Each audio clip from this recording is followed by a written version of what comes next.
The Colgate Raiders also look for their first win of the season. A win would also be the first for Raiders head coach Kurt Fitzpatrick. Fitzpatrick and his guys lost last time out Friday night at Syracuse. The name to watch out for at Colgate is Trayvon Saunders. The wide receiver is dynamic and a true star for this Colgate team. On the other side, James Conway plays the marquee role for Fordham. Conway owns a heap of records, including the active D1 career tackle record. He has that mark with 488 career tackles. It's Fordham and Colgate, and it's next from Hamilton, New York at Andy Kerr Stadium on WFUV Sports.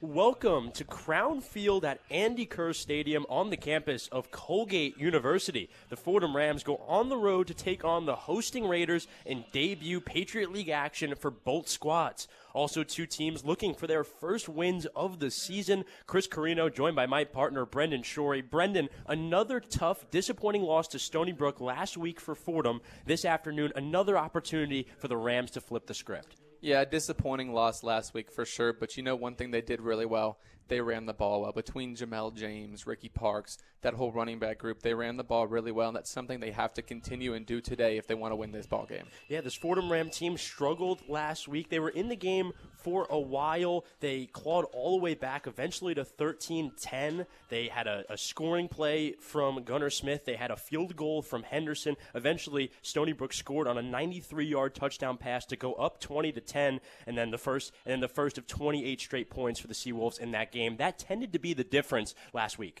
Yeah, that big passing play really took the momentum back from Fordham and gave Stony Brook all they needed, and they never looked back from that point. Yeah, Fordham down 13-0 at halftime of that game, getting it all the way back to 13-10, and then all that momentum going away. On the other side, Colgate losing a game on the road at Syracuse last week. They put up 400 yards of offense in a loss. Trayvon Saunders was great. Their quarterback, Osborne, had decent flashes as well, but a loss for them last week. They're also looking for their first win. Yeah, Reed Swanson, another guy who had a great game, just a full all-around great offensive game from Colgate last week. They got to replicate that, but they need the defense to step up today as well. Me and you had the opportunity of talking to head football coach for the Fordham Rams, Coach Joe Conlon, yesterday. Take a listen. Taking you live pregame before Colgate and Fordham. I'm here, Chris Carrino, joined with Brendan Shorey, my partner. We're joined by head football coach of Fordham Football, Coach Joe Conlon. Coach, another road game for you guys, third road game in 4 games. Just in general, how are you guys dealing with the travel? I think the guys embrace it. Gives us opportunity to get away from campus, just be around each other. BC and Colgate aren't horrible trips, 3.5 hours. Stony, we went day of, so nothing too crazy. We had 7 on the road last year, 7 this year, so you got to get used to it. Yeah. Coach, looking ahead to this week, Colgate, they went for over 400 yards through the air this last week. A lot of it to Trayvon Saunders, who's got over 300 in the year. How do you kind of go about limiting that this week? Yeah, obviously you always have to be aware of where 9 is, and that's very similar to last year. They tried to get him the ball as often as they could last year as well. It's 55 targets in 3 games. He's about 35% of their offensive production right now. So you definitely have to be aware of him. If you can put a guy, 2 guys over his head, you figure out a way to do that. Got to be physical and get him down.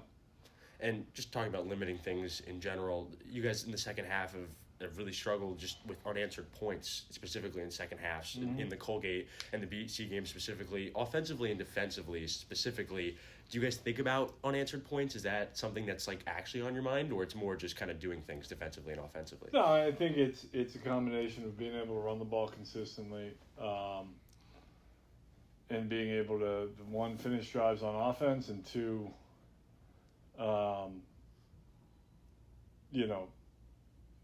prevent big plays on defense. And we get Stony 13-10, have them pinned 2nd and 13 on their 7, and we get hit with a double move. Okay, it's 20-10 after that. It's not a big deal. Interception, and then we muff a punt, and it just kind of gets away from us. Right. Monmouth game, we had an opportunity to go down and score on offense. and take the lead third quarter, which would have completely changed the complexion of that game. And, 3 penalties, I think, inside our 20, knock us out of field goal range twice.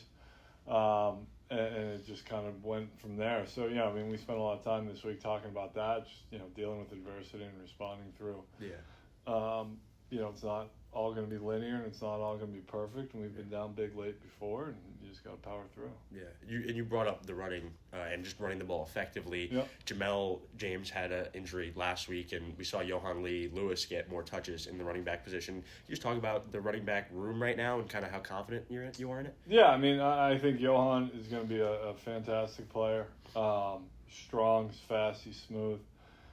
Ricky, I thought ran well last week.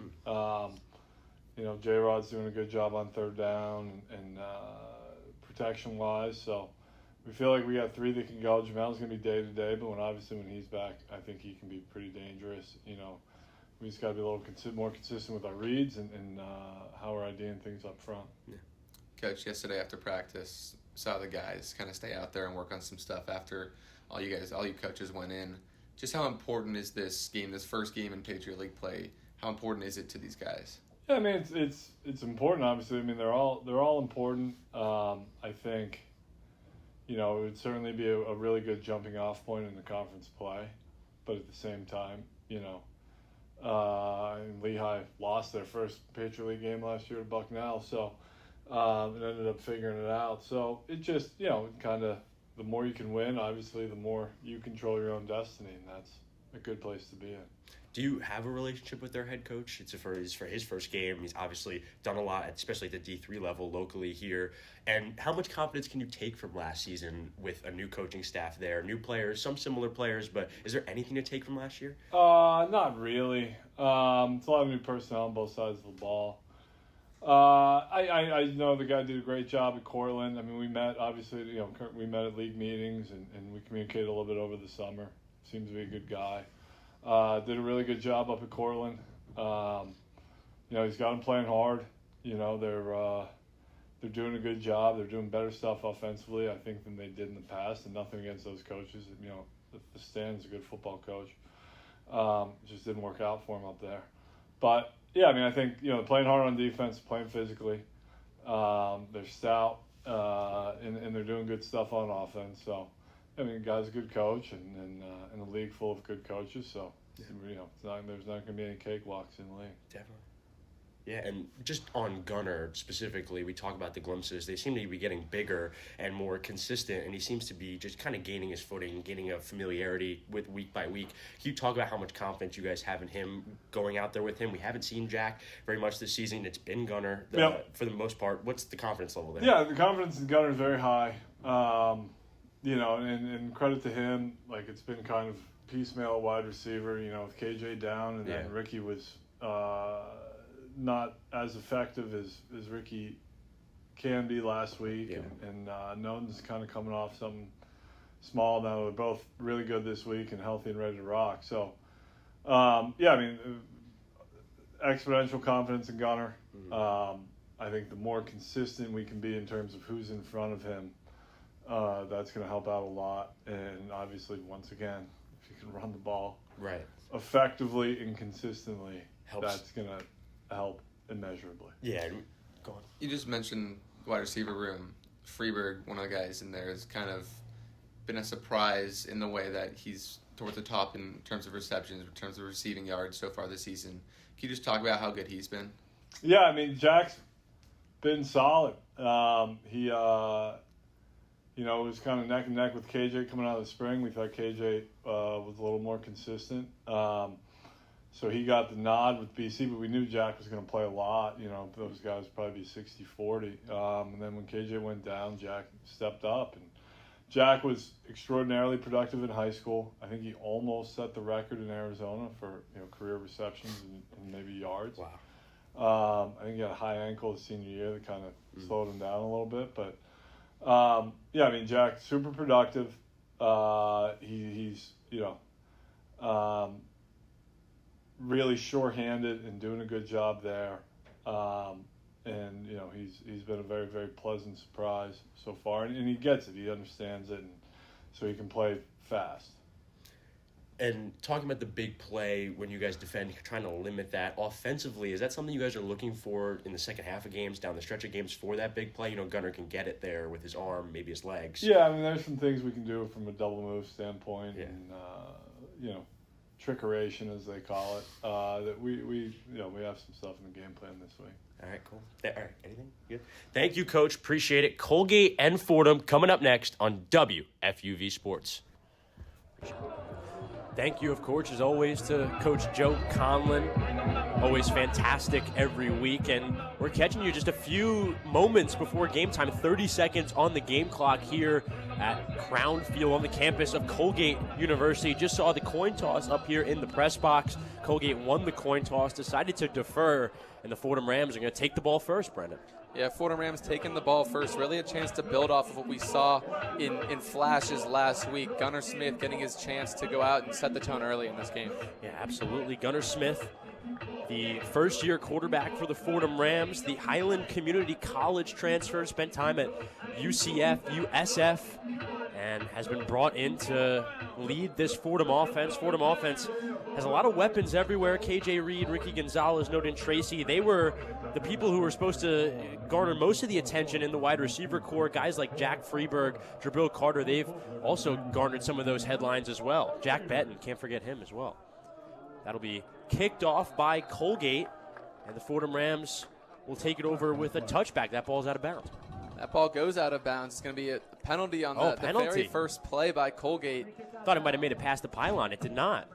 So close there, just on that left side of the field, but Fordham starting off with a gift there from Colgate. Yeah, it was Luke Vogler, the kicker, the junior kicker for Colgate, kicking that one off. Not what you want to see on the opening kickoff, out of bounds. About the last thing you want to do. Absolutely, no, that's the last thing you want to see. You said it, Chris. Just coming out and first play a mistake, it just doesn't set the tone the right way. Gunner Smith and his offense out there. He's in the shotgun position. Two receivers to his left, out wide, stacked. He's got Ricky Parks directly to his left.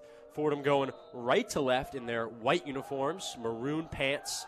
Fake handoff. He's going to throw it deep over the head of Jabril Carter, and it'll be an incompletion, setting up second down. Yeah, that one looked like a right run pass option there from Gunner Smith. He made the right read, pulled that ball, and went to throw to Jabril Carter. Just overshot him by a bit, brings up second down. Ball starts on the 35, Fordham's 35 for the drive after the penalty, and that's where they are now. 2nd and 10, ball on Fordham 35.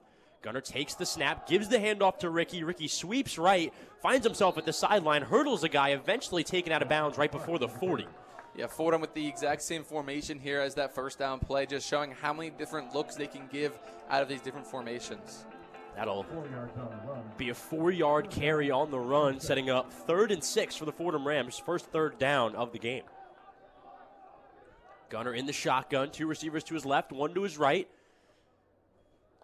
Receives the snap with the clap. Gunner throwing the slant route up in the air after hitting the hands of Noden Tracy, incomplete. There was a cornerback almost there to pick it up on the second end, but Fordham gets away scot-free with the incompletion. Punting team out. Yeah, that one looked like almost like a double move there from Tracy. Corner pressed up against him. Looked like he stuttered outside to try and gain some leverage and cut in, but the defense just not fooled in there with the great coverage. It's now preseason, all Patriot League player Will Hazlitt out there to kick it off for the Fordham Rams. 3rd in the Patriot League in yards per punt at 42.8. He sends that one off, a booming kick past the 30 and past the 25, eventually goes out of bounds right in front of the 20. Call him down at the 21. That's where Colgate will start. Yeah, that's something Hazlitt's done so well this season with his punts, is he's gotten good bounces on almost every single one. He's able to pin teams deep because of that. He doesn't have the biggest leg. He's not going to give you 60 yards through the air, but his bounce after that punt hits the ground will continue to roll. Zach Osborne takes over for the Colgate Raider offense. A bit of a quarterback platoon for the Colgate Raiders after Osborne has kind of been dealing with injury trouble throughout the year. He's there to lead this offense to start this game. He's out there in the shotgun position. He's got running back Marco Maldonado to his right. Maldonado hasn't played since week 1, has been injured, hasn't seen the field since their first week matchup against Monmouth, in which he had 15 receptions for 57 yards. And Brendan, we got a touchdown. We got a timeout already, not a touchdown. Timeout already. Very early timeout here. I mean, less than a minute into the game. Not sure what exactly is happening that would force a timeout in this situation. But yeah, very early to see one. Yeah, and going back on Zach Osborne, the senior quarterback for this Colgate team, debuted in 2022 at Stanford. He played in 7 games last season, only starting 1. He's only had 2 interceptions this season so far. Has played in every game, has not finished every game, but has played in every game. Only 2 interceptions this season. Both of those coming against Syracuse last week. Yeah, and a bit of a dual threat at that too. He leads the team in rushing yards with 91 yards in the season, and that includes, in college football, that includes all the sack yardage you take, which he has taken a handful of sacks this year, but just his ability to beat you both through the air and on the ground gives him such an advantage in this game. Yeah, and Osborne's got some weapons around him, specifically one major weapon, Trayvon Saunders, the wide receiver. Seems to be the talk of the town around here, Brendan. It seems to be at the front of everybody's mind. Yeah, I mean, listen, through 3 games, he's got 34 receptions, over 450 yards already. I mean, he's just such a good weapon for this team to have, and they use him so well. Yeah, it leads the FCS in receptions per game. That's 11.3. Reception yards per game. That's at 155. And total reception yards, that's 465 already this season, not to mention 3 touchdowns. It's just nuts. What he's doing so far this season is just crazy to see. And here comes Zach Osborne. It's Trayvon Saunders, the wide receiver out nearest to us on the near sideline out wide. He's got another wide receiver on the other side. Osborne takes the snap, fakes the handoff, throws it deep. Winston Moore is there. He makes the catch. Made the catch at the 30 running, and finally touchdown. Winston Moore a few strides ahead of Alex Kemper and gets there. Trayvon Saunders with the touchdown. We just talked about him, Chris, how explosive he is, how good he has been so far this year, and he comes out and shows that on the very first play from scrimmage. Fantastic play, and Zach Osborne just talked about him. We've known him to be able to let that deep ball fly, but that was a perfect ball. It was right over the top of the defense. Alex Kemper in coverage there, presses up against Saunders on that play, and Osborne just uncorks that one over the top. Touchdown already for Colgate, as quick as you could possibly make it. Early fireworks for this Raider team, and another big pass play this Fordham secondary has given up. Yeah, it seems like that's been the struggle these past few weeks, is the chunk plays so far, and Fordham has given up a handful of them last week against Stony Brook. The big momentum taking play for Stony Brook was a chunk play, a 90-plus yard touchdown through the air, where they just took the top off the defense, and one here for Colgate just to start the game. It's Luke Vogler out there to kick it for the extra point.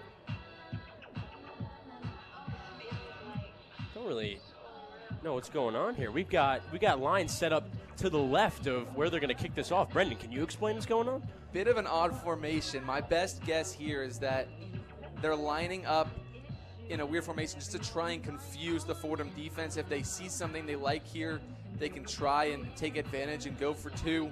But if they don't see something they like, then odds are they just shift back into a normal extra point formation and kick the extra point. Zach Osborne is there to hold for the kick as well. That was Winston Moore on the touchdown, number 2. Trayvon Saunders, number 9. Had a little bit of confusion. Winston Moore, longest reception, 51 yards versus Monmouth.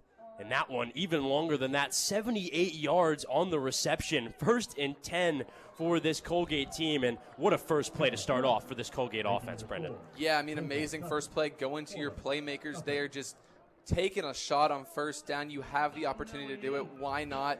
And you take the top off this defense. Now they have to be wary of that passing attack, and Fordham defense just kind of shocked there after that one. Yeah, Fordham defense, shocked would be a word. Kind of going on the top of this Fordham defense has kind of been what opponents have done throughout this season. These long pass plays have debilitated not only this Fordham team from a defensive perspective, but it's really hard to keep up with offensively as well, giving up touchdowns that quickly and that efficiently. Yeah, I mean, your defense giving up touchdowns that quickly. Your offense doesn't have a whole lot of time to rest on that sideline. They sit down, and then they're right back at it out on the field. Winston Moore, the junior wide receiver for this Colgate team, only 2 receptions against Monmouth, 56 yards in that game. He's already at his reception yards high for the season in one play, the first play of scrimmage for this Colgate offense. What a play. We're going to take a little break here from Colgate. Colgate starting off hot, 7-0 on the Fordham Rams, 14:09 to go in this first quarter. We'll be right back with Fordham Football on WFUV Sports.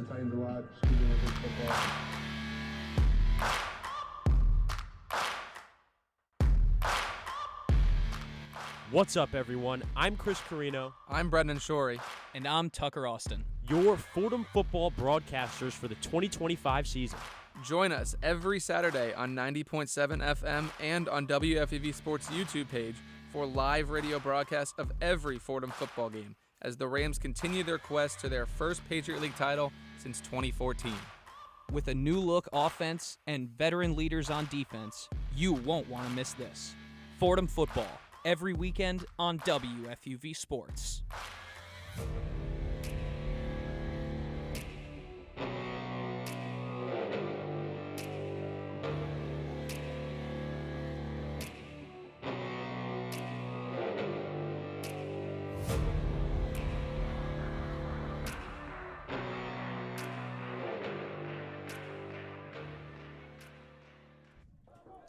Fordham back, ready to receive this kickoff. It'll be Luke Vogler going back out there to kick this one off for Colgate. Caledonia, Michigan native, sends it all the way off to the goal line, past the goal line, through the back of the end zone. It'll be a touchback for the Fordham Rams. Yeah, much better than the last kickoff. The last one going out of bounds, giving Fordham an opportunity to start their possession further up the field. This one, a much better job on this kickoff, kicks it through the end zone. Yeah, but back behind the head, past the head of Troy Worrell, back to receive it. He had the big touchdown last week from Gunnar Smith down the stretch in the third quarter against Stony Brook. Yeah, great play on that one. Double move, found deep by Gunnar Smith for the touchdown. He's an explosive guy if he gets the ball in his hands. So Fordham takes over after the Colgate drive, the quick one-play drive, the long 78-yard Winston Moore receiving touchdown. Gunnar Smith starts this drive off with a quick reception, 6 or 7 yards, setting up a second and short. Yeah, Noden Tracy there on that one. Just a quick hitch route, notices the off coverage and picks up what he can. Smith setting up quick once again in the shotguns. Got running back directly to his right, 2 receivers on both sides, clapping for the snap, receives the snap, fakes the run, throws it quickly, and that one will be caught for a short gain. It's Noden Tracy, and that'll set up first down.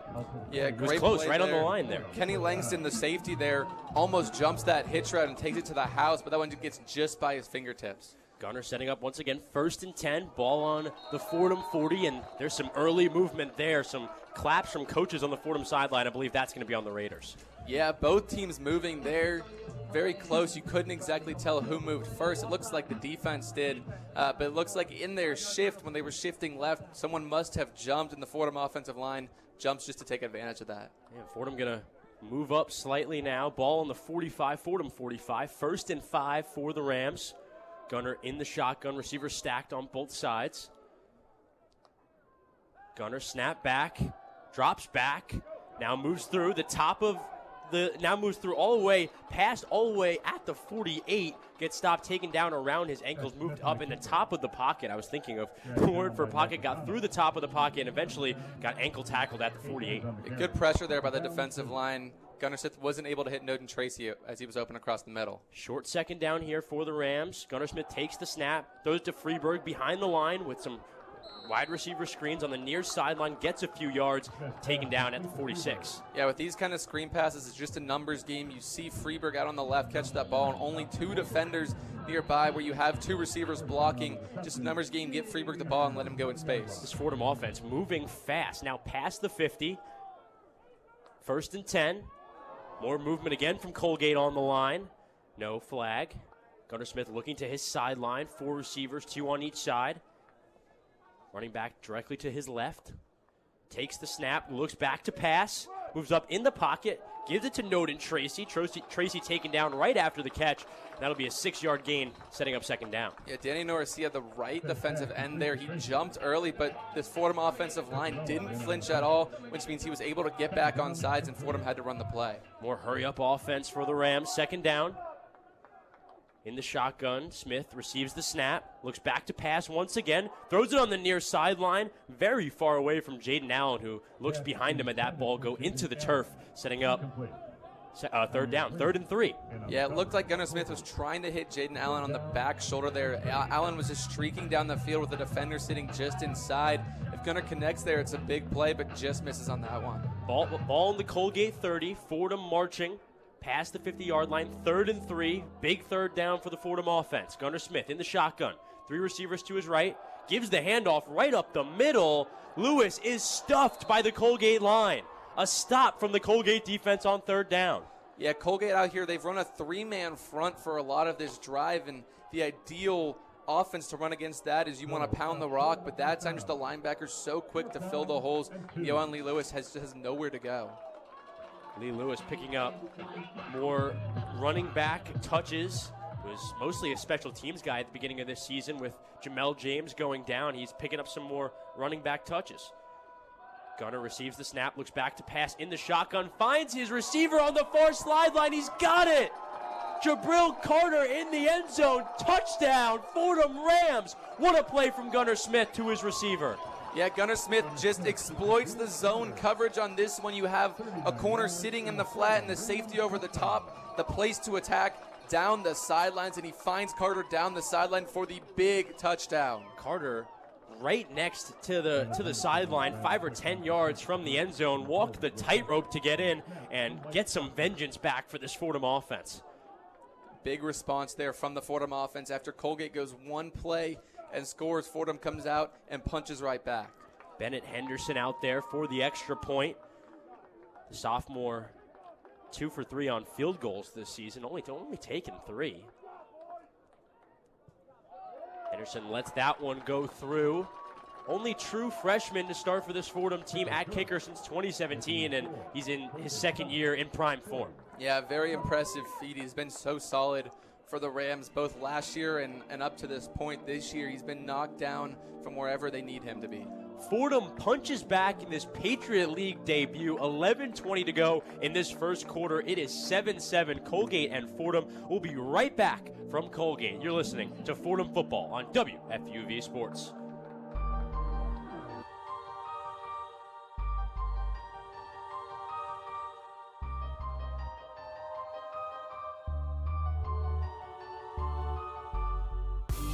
What's up, everyone? I'm Brendan Shorey. And I'm Joe Henry, your 2025 New York Jets beat reporters.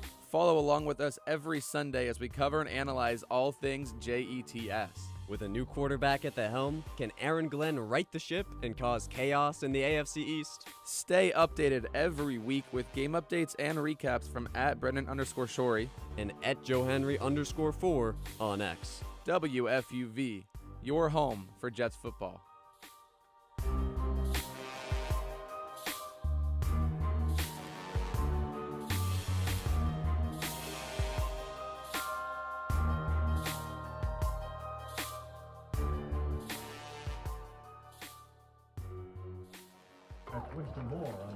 Back here at Colgate, Amari Brooks making a big tackle on the kickoff on Winston Moore, the return man for Colgate. Colgate back at the 15 to start this offensive drive. Yeah, just not an ideal starting spot. Touchback there brings you up to the 25, but decides to take it out and gets tackled with minus yards. Chris Carrino joined by Brendan Shorey here at Colgate. Fordham punching back with a touchdown in their last drive. That was on a 39-yard touchdown directly to Jabril Carter from Gunnar Smith. And this game tied. Colgate trying to answer once again. That's a run up the middle for Maldonado. He doesn't get many on that, 1 or 2. That'll set up 2nd and long. Yeah, Conway there, the Fordham linebacker, able to fill that hole and make the tackle on Maldonado after just a short gain.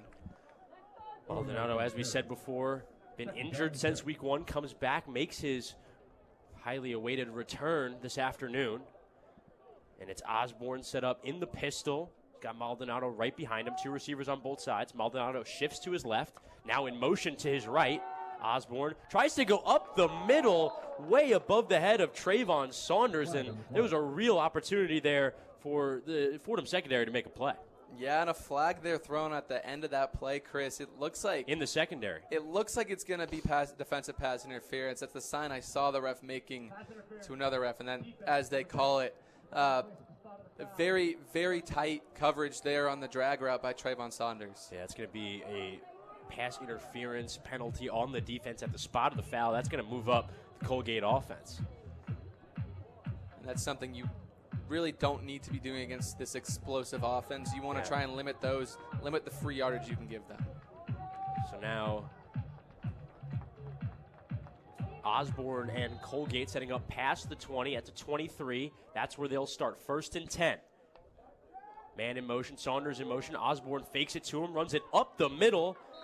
Met by Nate Lindsey-Gill at the top of the second level, and he's taken down for a few-yard gain. Yeah, Trayvon Saunders, the motion man on that one. They love to put him in motion, try and get him different matchups, try and give him running starts, just any way they can to get him open. Lindsey-Gill, one of 3 Fordham free safeties to start for this Fordham team in their last 3 games. That's Owens and Bradford to make it 3. 2nd and 4. Ball in the Fordham 29. Reception there on the far sideline. That one eventually took the helmet off of Brady Hutchinson on the far sideline, and he's going to be right around the first down marker. Yeah, and the flag was thrown for that one. That's got to be something. It looked like the helmet was pulled off mid-tackle from the back. My guess is they're going to throw a face mask here on this one. Yeah. Defense number 15 face mask. That's Justin Johnson, the junior. The cornerback committing the penalty, moving up this Colgate offense. Once again, 2nd penalty of the drive for the Fordham defense, and they are marching this Colgate offense up the field themselves. They are a couple penalties already on this drive. Just free yardage for this Colgate offense that's just so explosive. Yeah, this Colgate offense does not need extra opportunities. Osborne in the shotgun. Maldonado to his left. Throws a wide receiver screen to Saunders, who's blown up in the backfield. Absolutely crushed. It was TJ Jones the second all over it. And that'll be a loss of yards, setting up 2nd down for Colgate. Yeah, Saunders so good with the ball in his hands, but Jones just so quick and makes that contact as soon as Saunders catches that ball. He doesn't even give him a chance to beat him on the ground. You can hear that contact from up here in the press box. As Baldy would say, a kapow, a little Batman kapow on that one. Osborne setting up for 2nd down. 2nd and 14, ball in the Fordham 45. Osborne in the pistol. He's got Dave Thompson, his tight end, in motion. Now to the right of the offensive line. Osborne claps for the snap. Throws it on the far sideline. Tries to find Winston Moore out of his reach. And that'll set up 3rd and long, 3rd and 14. Yeah, Fordham sends a delayed guy there on that one. Just trying to get some more pressure on Osborne back there. But the running back stays in and picks it up so well. Gives Osborne a clean pocket to throw from. It's now 3rd and long for the Colgate offense, 3rd and 14 to be more specific. Ball in the Fordham 45. Fordham trying to keep the Colgate offense from getting past the 50. Ball at the Colgate 45, my mistake, keep calling it the Fordham 45. Trying not to get it across into Fordham territory. Osborne takes the snap, empty backfield. Throws it near the far sideline. Saunders leaps and grabs it. Moving past the 30, past the 25, past the 20, now past the 10. Navigating past Fordham defenders, eventually taken down inside the 5. The marquee player, Trayvon Saunders, showing why he gets all those headlines, Brendan. And that pass, almost a hospital ball. Saunders comes down with it and avoids the crashing safety. What a play by Saunders, setting up his team inside the 5. They snap it quickly, send it up the gut, right up the middle. Danny Shaben in the end zone. And Colgate with another high-powered offensive drive. They get on the scoreboard for their 2nd touchdown of the afternoon. Yeah, just a simple inside zone there. The offensive line gets so much push, opens up a wide hole for Shaben to run through, and he's able to walk into that end zone. Yeah, Shaben doesn't have a start this season, but has a season high of 50 yards. That was against Villanova, and he gets a touchdown there, the 2nd touchdown for his squad. And what an answer from this Colgate offense. Both offenses showing off here so far. Yeah, both offenses clicking early in this one, going back and forth ever since that first possession, back and forth, touchdown for touchdown, mano a mano, and Colgate now with a 7-point lead. Colgate back in front, 14-7 after that Vogler extra point. 8:36 to go in this first quarter. We'll take a little break from Colgate and Crown Field It's 14-7 Colgate lead over Fordham. You're listening to Fordham Football on WFUV Sports.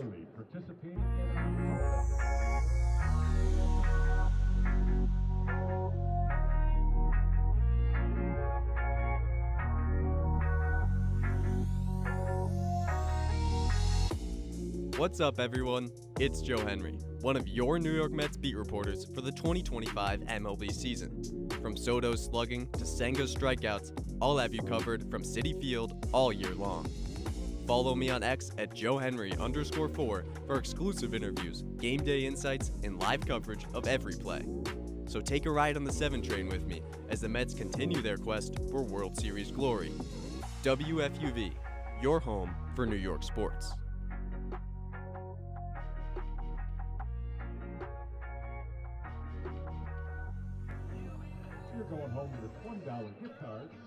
Back here at Colgate University, upstate New York, 14-7 Colgate lead, 8:36 to go in this first quarter after that long scoring drive from Colgate. The massive play from Trayvon Saunders getting them all the way up the field inside the 5, and then Colgate punching it in with Danny Shaben right up the middle on a run play.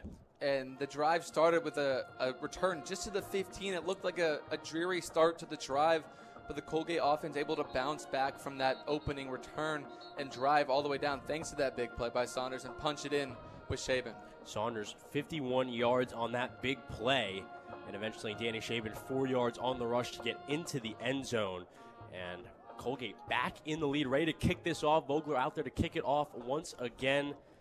And Fordham back to receive. Troy Worrell, the wide receiver, back in the end zone to return this one. A little worrying sign here for Fordham. Claudia Robinson, one of their captains, their star defensive tackle, in the tent right now. It looks like something with his back. I don't know what exactly, but he is not currently on the sideline.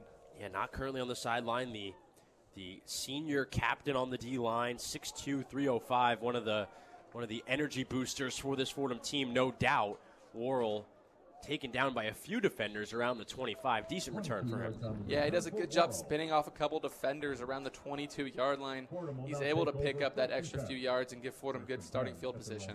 Yeah, Gunnar Smith back out there for the Fordham Rams, trying to return another punch on their first drive. Fordham capped it off with a Jabril Carter touchdown, returning after a massive Colgate offensive drive, a one-play Colgate offensive drive. We'll see if Gunnar Smith can return the favor once again. Yeah, and it looks like that's the kind of game it's going to be today, is a back-and-forth offensive battle.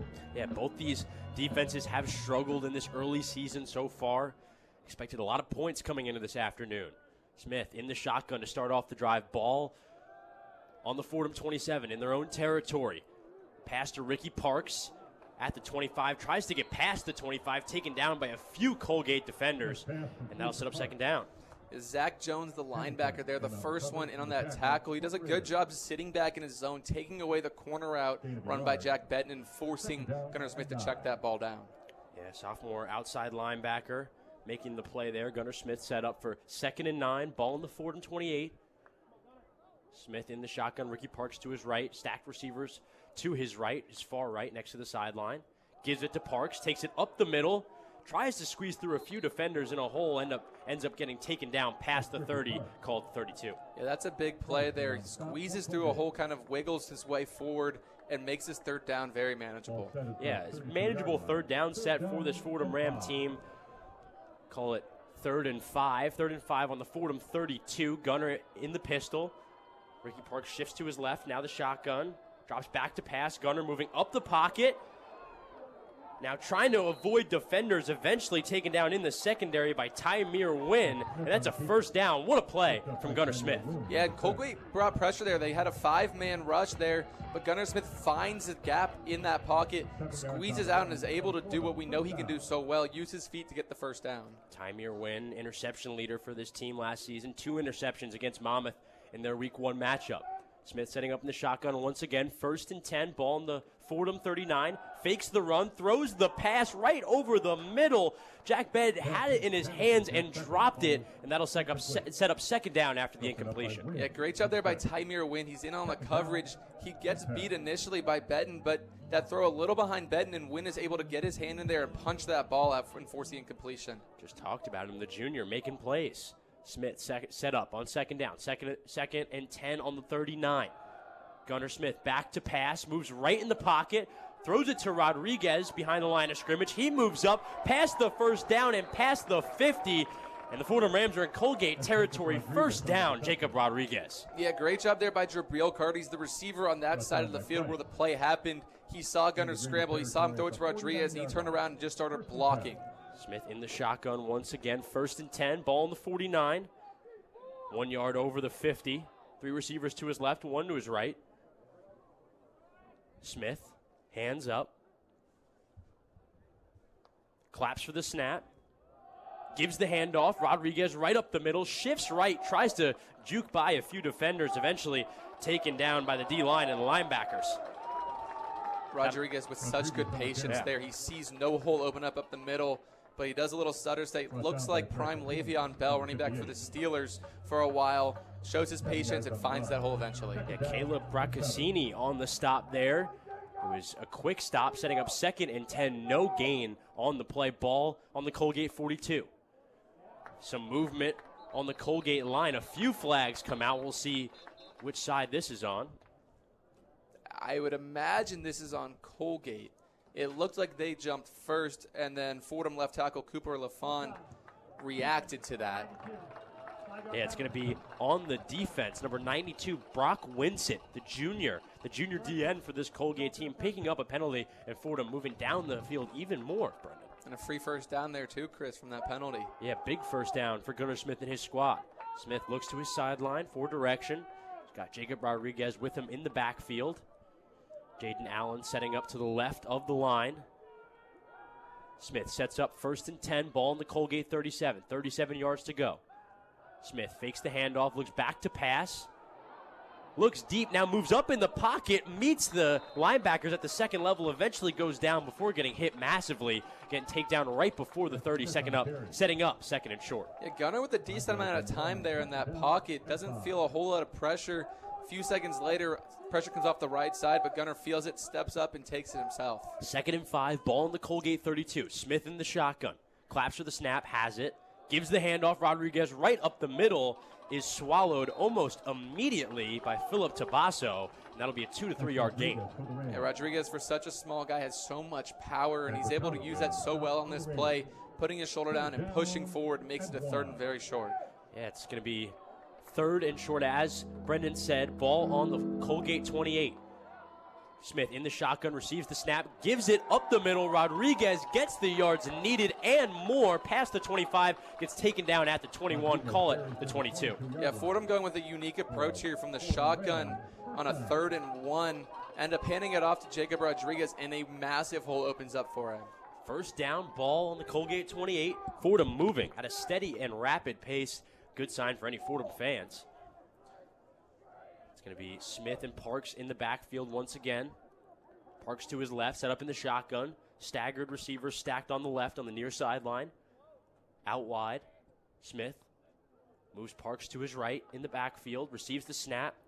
Gives to Parks. Parks up the middle. Bouncing off a few defenders. Eventually taken down at the 20 for a call to 1 yard gain. Yeah, something we've seen a few times here now is lining that running back up on the same side as the tight end and using the tight end as a lead blocker of some sort. We've seen it a couple times. It's probably the 3rd or 4th time we've seen it this game. Only a 2 yard gain on that play. 2nd and 8, ball on the 20, right at the precipice of the red zone. Gunnar Smith and his squad. Smith, hard count, eventually receives the snap. Gives it to Freeberg on a slant route. That is caught right before the 15. That's a small gain on the pass. Yeah, Gunnar Smith, nice job of noticing the pressure there. Colgate walks up a couple of linebackers. They both drop, but then send another linebacker from behind as kind of a surprise blitz. Gunnar sees this and throws right to where he was supposed to be. It's going to be 3rd and 4. Big third down for the Rams. Ball on the Colgate 11. Smith in the shotgun. It's 14-7. Rams trail. 3:05 to go in this first quarter. Smith scans the field, back to pass. Empty backfield. Now scampers to his right, scrambles to his right, past the first down, eventually goes out of bounds right at the 5. What a play from Gunnar Smith. The playmaking on full display there, Shorey. Christian Magliacano right there, the linebacker, the only man Gunnar Smith has to beat. He gives a little stutter step in, takes it around the edge and beats him, and is able to pick up the first down. Smith getting his Fordham offense all the way to the Colgate 5. That's where they'll set up 1st and goal on the Colgate 5. Fordham looking to punch it in, looking to return with a touchdown of their own. 14-7 Colgate lead. 2:30 and counting to go on this first quarter. Clock moving. Smith in the shotgun. Parks to his right, receives the snap, looks left to pass, back end zone. Jack Freeberg makes the catch. What a catch with heavy traffic, and the Fordham Rams tie it once again. Another great offensive drive for the Fordham Rams. Freeberg there coming out of the slot.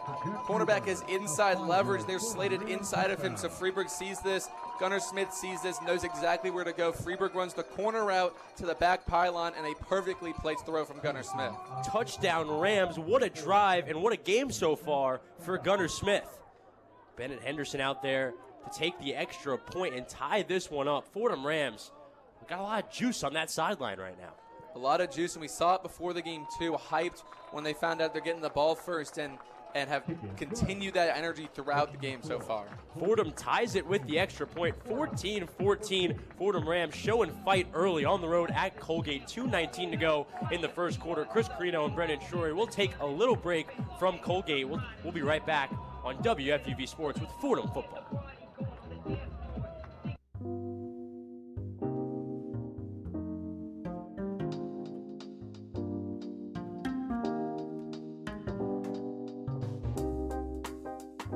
I'm Kurt Sippel, telling you to tune into One on One, New York's longest-running sports call-in show.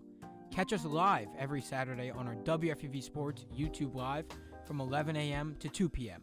and later on 90.7 WFUV from 11 p.m. to 2 a.m. We break down the week's latest headlines with our collection of tri-state area beat reporters, along with interviews with your favorite athletes and media personalities. WFUV is your home to talk all things New York sports.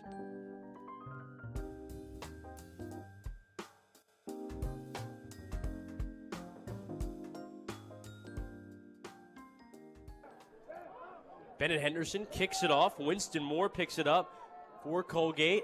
Past a few defenders, past the 20, eventually taken down at the 25 by a heap of Fordham defenders.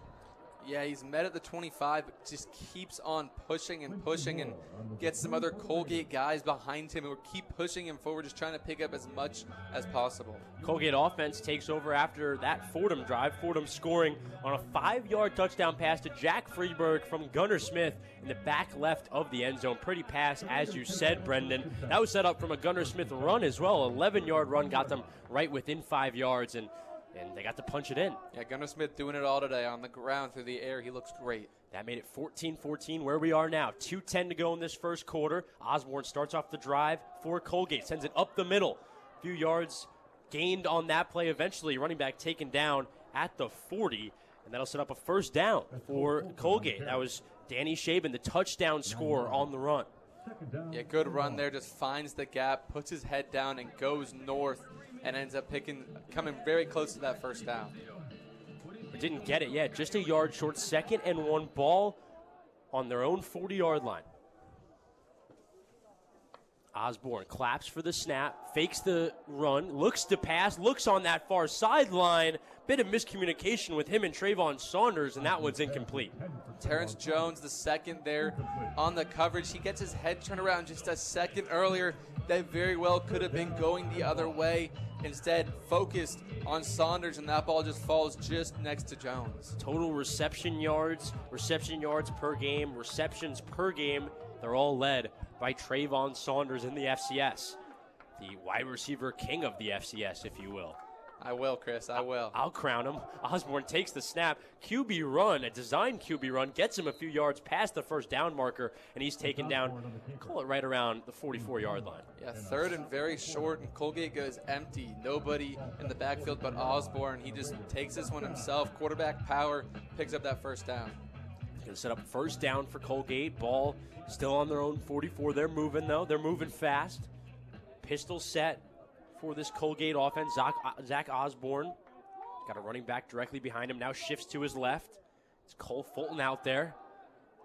right over the middle. Osborne finds his tight end, who's wrestled to the ground aggressively by Justin Johnson, but what a big play for the Colgate offense. Yeah, that one just a gap shot there in between zones. You have this Fordham defense sitting back, corner on the side, and linebackers in the middle, and Osborne just finds his guy in between the two. Yeah, that was Matt Fogler, his longest reception of the season so far, as that pass is incomplete on the far sideline to Trayvon Saunders. Fogler on the last catch. He's only had one catch this season. That was for 7 yards last week. That was for a whole lot more. That was for a whole lot more, and a big first down he got with it as well, Chris. Osborne out there for the Colgate offense. He's got Cole Fulton out there once again in the backfield with him. He's set up in the pistol. 2 receivers to his right, 1 to his left. Fulton set up directly behind him. Kicks the leg, moves Fulton to his left. Now in the shotgun. Claps for the snap. Fakes the run. Now runs it up the middle himself. Osborne eventually tripped at the 25. That's where the ball will be downed. Yeah, beautiful blocking scheme there for Colgate. You have pulling guards to lead for Osborne. They get to that second level and give Osborne a clear path. It's going to be set up at the 24-yard line. It's going to be another run up the middle. This time it's Cole Fulton, the running back, who gets stagnated right around the defensive line of Fordham. Yeah, Fulton, probably the most explosive of these Colgate running backs, came into this game averaging over 10 yards per carry, 7 rushes for 72 yards so far this season. He's been so good, but they're using him now. That's the end of the first quarter here at Colgate. Colgate is driving now past the 20 in the red zone. We'll see if they can cash in. 14-14, Colgate and Fordham tied here at Colgate at Crown Field. We'll take a little break. You're listening to Fordham Football on WFUV Sports.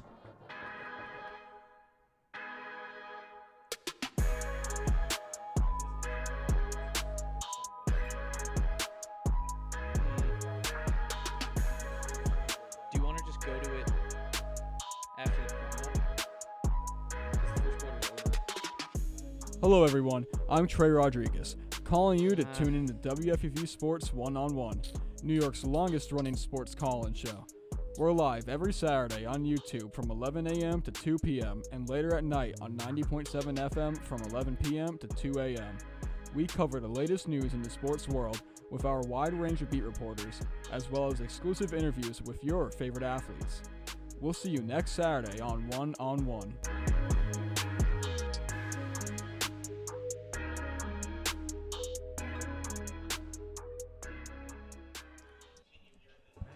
Back here at Colgate, beautiful afternoon, beautiful Saturday afternoon here in upstate New York. They have Colgate soccer or field hockey highlights on the scoreboard. They're supporting their other athletics. Their football team marching right now in the red zone. Tie game trying to take the lead once again this afternoon. Colgate 14, Fordham 14 as we get ready for the second quarter. Yeah, Colgate 2 drives in that first quarter, both going for touchdowns. The first just a one-play drive, a big explosive play to begin that drive. And the second, they just marched their way down along with a massive play from Trayvon Saunders, their big playmaker on offense. The offense has looked great for this Colgate team so far. Yeah, it looked great for this Colgate team so far. Osborne, who we know has had injury trouble in and out of this year so far. Week 1, obviously his best showing of the season so far. He's looked really good today as well. He has looked great today, and mostly through the air, but he's had a few plays where he's done well on the ground, finding holes, picking up yards, picking up first downs for this team. It's going to be first down for Colgate. They move sides, now moving right to left. They find themselves on the Fordham 20, right at the cusp of the red zone. Colgate in their red home uniforms, red jerseys with white sleeves, white numbers, and white pants. Fordham in their away white jerseys, white maroon pants matching their maroon helmets. White face masks as well. Good looks from both sides. You're a Jersey guy, Chris. What do you think of these? I couldn't be more of a Jersey guy if they're allowed even a possibility for it. Trying to think, we've had some good Jersey matchups. Monmouth, another good Jersey matchup. Obviously, Boston College. Boston College was good. Another good Jersey matchup today. Not a bad one either. Not bad at all. Osborne setting up in the shotgun, ready to start this one off. First and 10, ball, as I said, on the Fordham 20. Got 20 yards to cash in for this Colgate offense, trying to get back in the lead. This game tied at 14. Osborne moves his receiver over. Winston Moore in motion, now has the ball, eventually taken down. A few blockers end up being inefficient and leads to second down. Yeah, good run there from Winston Moore on the end around. He's able to get on that edge and get to the sideline and pick up about 6 yards. Yeah, about 6 yards on that pickup. It's going to set up 2nd and 4. Ball on the 14. Osborne set up in the pistol. 2 receivers to his left, 1 to his right. Now motioning his running back to his left. It's Maldonado in there. Osborne back to pass. Scans the field. Now scrambles right. Looking for the end zone. Taken out right after the 5-yard line. Chased down by a Fordham defender. And that'll set up a 3rd down. Yeah, Fordham shows pressure there before the snap. But first down. drops off of that left side, and right tackle Ryan Steinbrink just has no one to block. Osborne sees this and just takes it himself along the right side. First down on the Fordham 4-yard line. 1st and goal for this Colgate offense. Trying to punch it in once again. Would be their 3rd touchdown of the afternoon. 5th touchdown overall. Osborne in the shotgun. Casimir to his left. Fakes the run to Casimir. Takes it himself, and he's in. Zach Osborne on the 3rd touchdown of the afternoon for Colgate, and they're back out to a lead, 21-14. 3rd touchdown, 3rd different player today. This time Osborne fakes the end-around toss and just takes it himself over the right side, gets in very easily and takes the lead. 2014 before the extra point being taken now. Osborne really showing just a sense of control out there that maybe we didn't expect coming into this afternoon. He looks very calm, very poised back there, very confident in himself and his ability to play, and he's shown that through the air, on the ground, however he can today. Dynamic offensive performance so far. And a fake from Osborne. Osborne is the holder. He tries to run it in himself. Believe he was stopped at the line. We're getting a call from the ref here. He was short.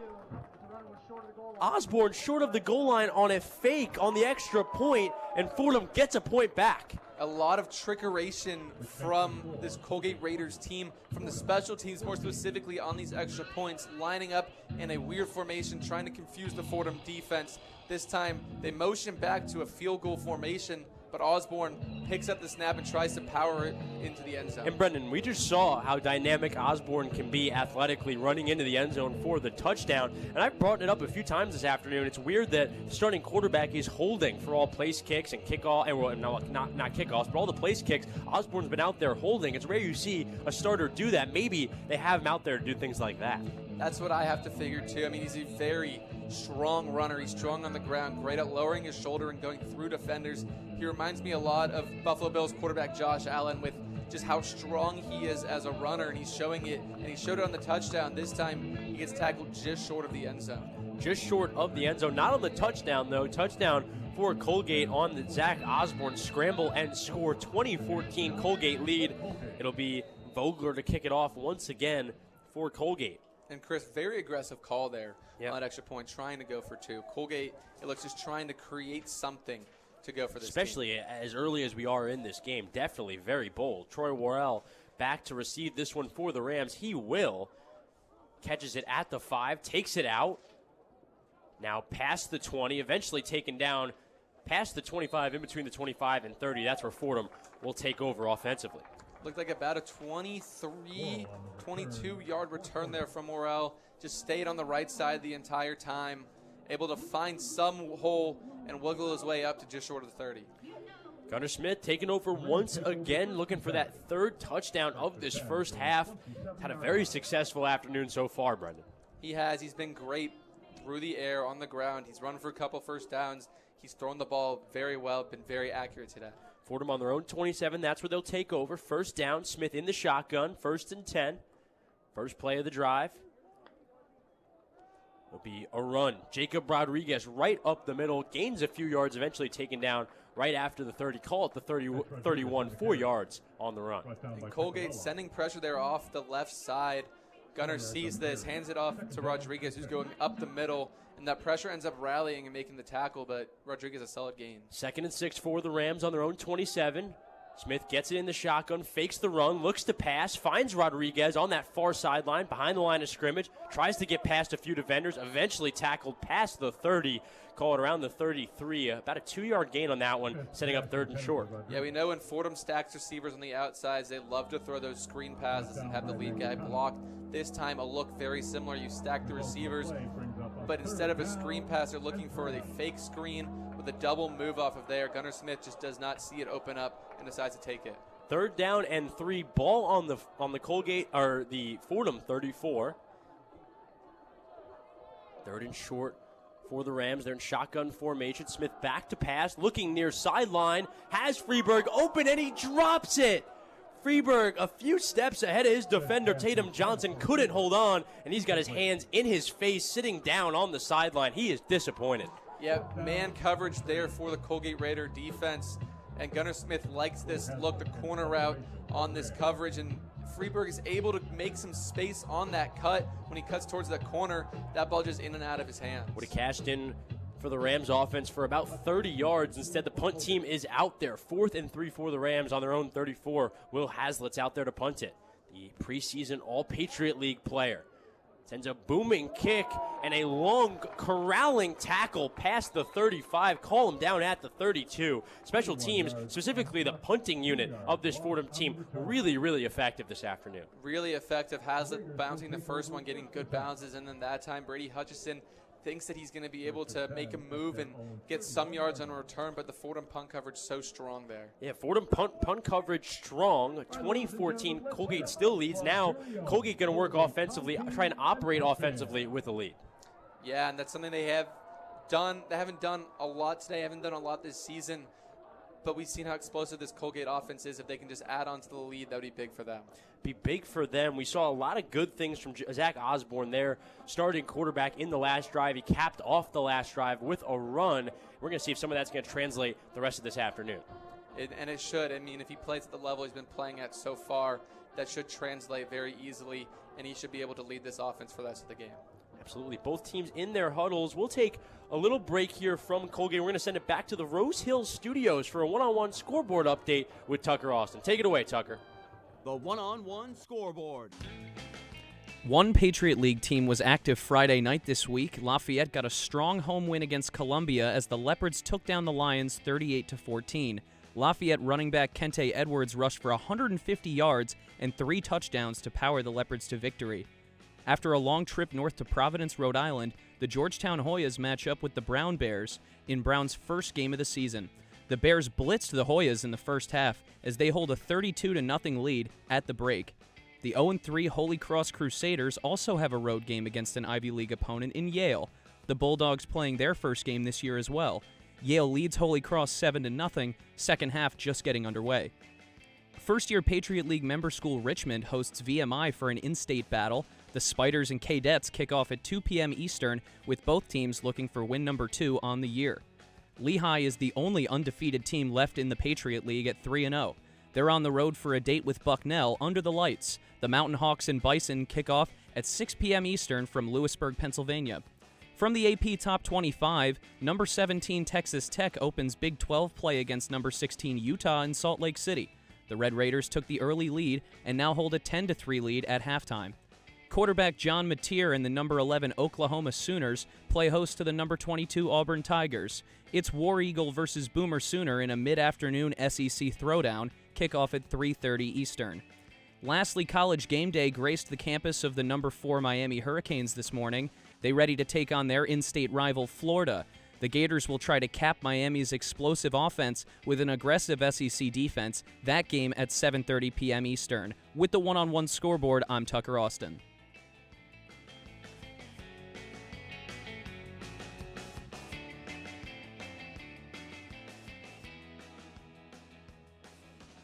Thank you, Tucker, for that update as Osborne completes a completion on this near sideline, and that'll pick up a few yards, sitting up 3rd and short. Appreciate Tucker Austin on the scoreboard update. Him and Lydia Pirner will be back with us for the halftime update in a little while.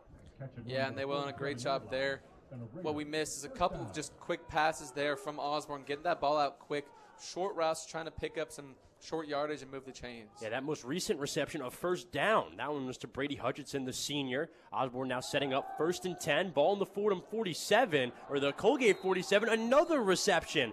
Far sideline, long arching pass to Winston Moore. He makes the catch. Second big reception of the afternoon. And now they're in Fordham territory. Colgate setting up at the Fordham 35, 1st and 10. This Colgate offense has kind of lulled this Fordham defense to sleep. Trayvon Saunders there with a short route. Fordham defense thinks they're going to hit him. They try to jump that, but Winston Moore just back behind that second level. Osborne setting up 1st and 10. Ball on the Fordham 35.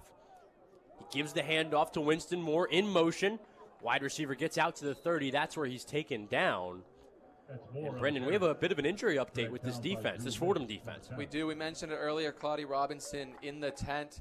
He has his shoulder pads off, and he has a sling on his left arm currently. He's standing on the sidelines. No pads, no helmet. It looks like he's going to be out for the remainder of the game. Yeah, not a good sign for Fordham fans. The senior captain, a major part of this Fordham defensive line, maybe the biggest part of this Fordham defensive line. A big part, and right in the middle of that defensive line too, Chris. Great at stopping the run, just a big presence inside. 2nd and 5 for the Colgate offense. Ball in the Fordham 30. Trying to get toward that red zone. Maldonado giving it on the handoff. Gets all the way out past the 25. Gets the first down, taken down at the 24. Good play call there from Colgate. Fordham brings pressure up the middle. The exact way to counter that, run the ball outside away from the pressure, and they end up going and picking up the first down from it. Yeah, new fresh set of downs for the Colgate offense. 1st and 10. Ball in the Fordham 24. Just a few yards away from that red zone. Osborne looking to his sideline forward direction. Danny Shaben in the backfield with him as well. Trayvon Saunders out wide, along with Brady Hutchinson out wide on the other side. Osborne motions his running back to his left. Now rolls out left on the snap. Gives it to his wide receiver. Fogler trying to get past his defender with a stiff arm. Could not. Eventually taken down before the 10, called the 12. Even when Saunders doesn't have the ball, he just attracts so much attention. He runs a corner route here towards that back left pylon and has the eyes of every Fordham defender in the area on him. Osborne's able to roll out and just complete the short pass and move the chains. First down there, ball on the 12. Not quite 1st and goal, but close. Colgate looking to punch in once again for their 4th touchdown of the afternoon, trying to build on this lead. Would be the first 2-score lead of the game so far. Saunders in motion.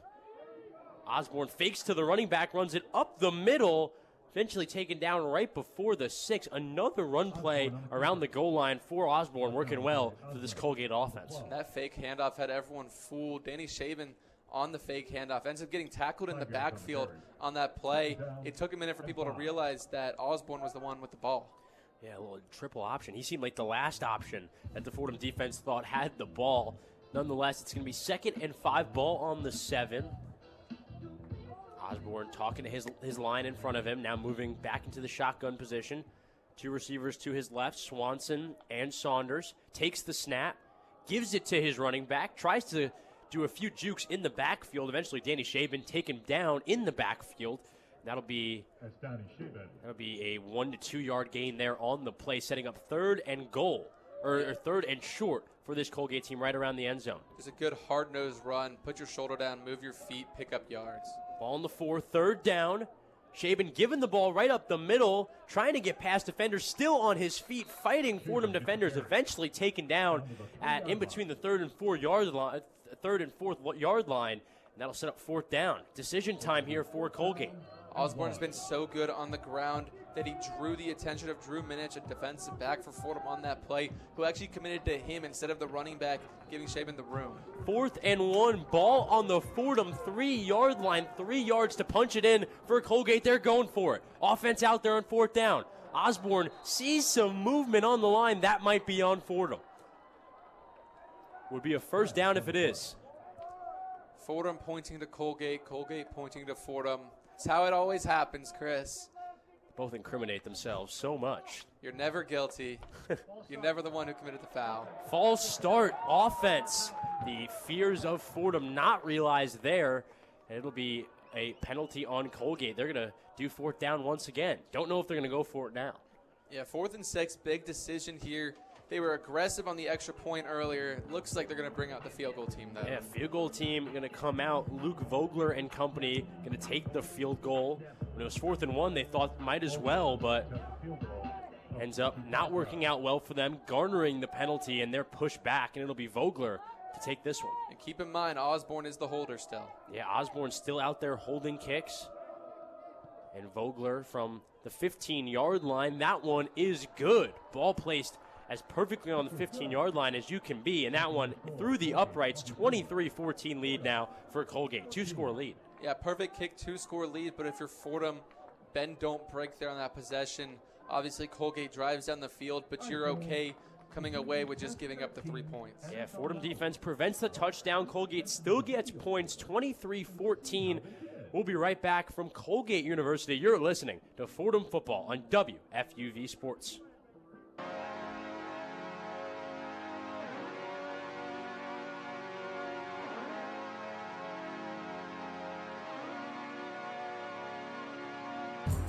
Hello, everybody. I'm Chris Carrino. And I'm Joe Henry. Tune in weekly for NFL Friday, your exclusive WFUV Sports podcast for all things National Football League. We'll be covering everything on and off the gridiron for the biggest sports league in the world every week on Spotify, Apple, and wherever you get your podcast. Can the Eagles repeat? Will the Jets or Giants finally take a leap? What's Shadur up to? All of that and more on NFL Friday on WFUV Sports.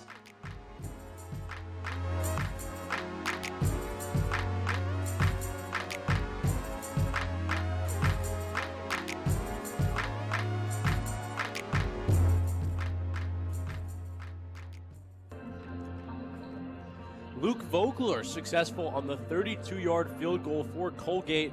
They score once again on their drive, 4 scoring drives in a row for the Colgate offense. And now the Fordham offense going back out there to operate, looking to return the favor. 23-14 lead for the Colgate Raiders over the Fordham Rams, the traveling Fordham Rams. I'm Chris Carrino, joined by my partner, Brendan Shorey. And Brendan, that drive, as we just talked about before the break, semi-successful for this Rams team. They really got to go out and score now, though. Yeah, you got to take it if you're the Fordham Rams defense here. You give up 3 touchdowns on the first 3 drives, but something to build off of here is you held them to just a field goal, a big 3rd down stop, forced a penalty, 4th and 6, made him kick it. Now that gives you the perfect window for your offense to go out, punch back, and shorten that lead. Troy Worrell and Jacob Rodriguez back for the Rams to receive the kick. The kick from Luke Vogler following the field goal that he made. Vogler setting up his tee on the 35.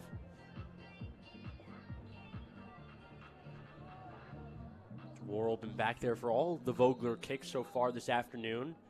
Worrell trying to find his spot in the wide receiver core, getting work in special teams. Vogler kicking this one off. It's a nice kick. It's going to go through the end zone, or actually once again out of bounds. It looked like it had the distance, ended up dying, and that's going to be another penalty on Luke Vogler, the junior kicker from Michigan for Colgate. Not helping his team out at all. Yeah, the first one looked like he shanked it. It looked like the spin was off. It didn't go where he was intending it to. This one, the kick itself, better in form, but again, out of bounds, gives Fordham good field position. Yeah, great field position for the Rams and Gunnar Smith. Fordham takes over at the 35, 1st and 10 for the Rams. Ball on their own 35. Takes the snap with the clap, looks left. Finds Freeberg at the 40, taken down at the 41. Nice drive starter for the Fordham Rams. Great throw there by Gunnar Smith, too. I mean, that was a very tight window. Defenders on both sides of Freeberg, but Gunnar able to fit that one in for a good gain. Yeah, nice gain there. It was Owen Deutsch a little shaken up on the offensive line for the Rams. Seems to be okay. Gunnar Smith in the shotgun, takes the snap, gives it to Lewis, runs up the gut past the 45, gets the 1st down, and the chains are moving for the Rams. Yeah, hole opened up very much so for Lewis there. He's able to see it and put his head down and get very close to that 1st down. Didn't get it. An inch away. 3rd and inches for the Rams. Ball in the 44. Up the middle once again. Lewis finally gets it. What he couldn't get once, he gets it again. 3rd and 1 there. All you ask your offensive line, do not let the defensive line reset the line of scrimmage and push you into the backfield. They did just that. They held their ground, and Fordham's able to pick up the first down. Ball on the Fordham 46, trying to get past the 50, 1st and 10. Smith receives the snap, looks behind the line, then looks in front of it, cashes in on Jaden Allen, makes the catch, eventually taken down past the 35, faked the pass to a receiver behind the line of scrimmage, and then find Jaden Allen upfield. Yeah, we saw them try this earlier, the fake screen throw it deep, and this time Jaden Allen on the wheel route is able to be hit on the sideline. Fordham Rams moving fast. Ball on the Colgate 35, 1st and 10. Movement on the line and penalty flags out. What are we thinking there, Brendan? It looks like a false start. The defense moved, but it didn't look like they jumped across the line of scrimmage. It looked like they just flinched a little bit. Offensive line flinches, but since no one crossed the line of scrimmage, that one's going to go against the offense. Brendan Shorey correct there. False start called on the Rams. They'll be pushed back. Ball going to be down at the 40 now. Still first down, 1st and 15 for the Rams. Not a great play there for the Rams, but they've had a lot go well the last couple moments. Especially the play right before that. The wheel route to Jaden Allen pushed him down the field. Fake handoff. Smith back to pass. Tried to find his receiver across the middle. Jabril Carter almost corralled it, but got hit on the catch and dropped it. Setting up 2nd and 15. That throw a little bit behind Jabril Carter from Gunnar Smith, but it looked like a good throw in terms of Jabril Carter would have run right into another defender. Gunnar Smith puts that ball, tries to put it on his back shoulder to protect him from that hit. Ambitious play there from Gunnar Smith. 2nd and 15. Ball on the Colgate 40. Fordham marching. Parks moves to the right of Smith in the shotgun. Gives it to Parks, goes up the middle, finds a hole, taken down past the 30, call it the 27. What a play from Ricky Parks. And coaches preach to running backs that you have to fall forwards. You don't want to be tackled backwards. When you get tackled, fall forwards, try to pick up that extra yard. Parks does just that, falls forward, and is able to make it 3rd and about 5. It's going to be 3rd and 5 after the penalty for this Fordham team. Set them back. Ball on the 30. Smith, back to pass, empty backfield, finds Carter, tries to make a juke, eventually taken down at the 25. I believe that's going to be a first down for the Rams, keeping the chains moving. Yeah, Smith finds Carter at the sticks, and a lot of young players will try to step back, do a juke move, and get back behind the sticks. Carter, shows his experience, and just goes north, picks up that first down. Still moving now right before the red zone. Ball in the 24, the Colgate 24. Rams have a 1st and 10. Smith in the shotgun. Ricky Parks to his left. 3 receivers to his left, 1 to his right. Jabril Carter, the lone receiver, to his right. He's in one-on-one coverage over there. It's going to be drop back to pass. Smith, 3-step drop in the end zone. Freeberg has it. Jack Freeberg going to grab that one above his head, and he's got it. A major drop on the last drive, and he makes up for it there in the end zone. Touchdown Fordham. They're within 3 points. Kenny Langston, the safety there for Colgate, thinks he has the easiest interception of his life. He tries and jumps this route, but the throw by Gunnar Smith, so perfect, it goes right over Langston's fingertips, right to Freeberg. Freeberg catching that one above his head, and after the extra point, getting his Fordham squad back within 2. What a play, what a jolt for this Fordham team. That extra point almost blocked, but successful nonetheless. Fordham Rams back within 2. Brendan, what does that do from just a mojo perspective? Oh, a massive drive, especially after the last time you were out on the field. You got held and had to punt the ball away. But coming out this time, being able to go down and score after forcing the field goal, it brings a little bit more momentum back to Fordham's side. Fordham sideline is pumped up. Fordham getting back within 2, 23-21. Colgate leads, 3:50 to go in this first half. We'll be right back from Colgate University. You're listening to Fordham Football on WFUV Sports.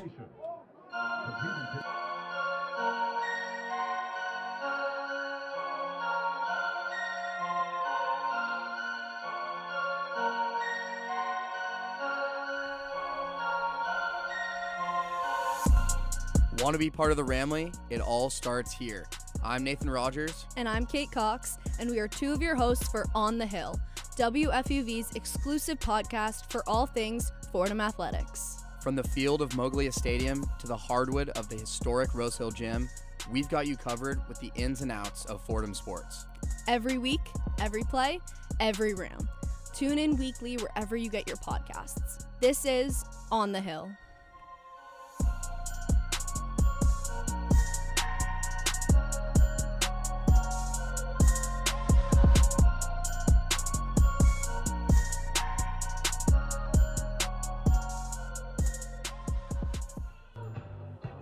Back here at Crown Field, Chris Carrino joined by Brendan Shorey, the visiting Fordham Rams, putting up a major fight here in this first half. They're down 23-21, 3:50 to go in this first half. Brendan, a real mighty effort from the Fordham Rams today. Yeah, and especially that last drive, bouncing back after Colgate goes down and takes a 2-score lead, but this Fordham offense able to drive down, put 7 more on the board and make it a 2-point game. The momentum of this game just going back and forth between these two teams. Yeah, Fordham Rams got down the field, cashed in on a 24-yard touchdown to Jack Freeberg. That was from Gunnar Smith. Gunnar Smith, arguably his best showing so far this season. Yeah, and we've seen flashes in the past few games, but this game, it looks like these aren't just flashes. It looks like they're so consistent. It looks like this is the true form of Gunnar Smith. Now we're going to see Colgate try to respond. Bennett Henderson to kick it off for the Rams. Winston Moore is back there to receive. He's going to let that one fly past him in the end zone, and Colgate will set up on a touchback. A little bit of extracurriculars here from both teams as well. And the Fordham sideline getting really into it over here. Yeah. Bringing the energy so far this game. Yeah, this Fordham team's got just a different kind of energy about them since that touchdown to Jack Freeberg. Now they're going to try to stop this Colgate team from scoring for the first time this afternoon. We all have heard the phrase defense turns into offense, but we'll see today if Fordham's offense can turn into defense. All going to start on the Colgate 25. They'll start on their own 25, 1st and 10, 3:50 to go in this first half. 1:50 to go till the 2-minute warning. Osborne back to pass and is crushed.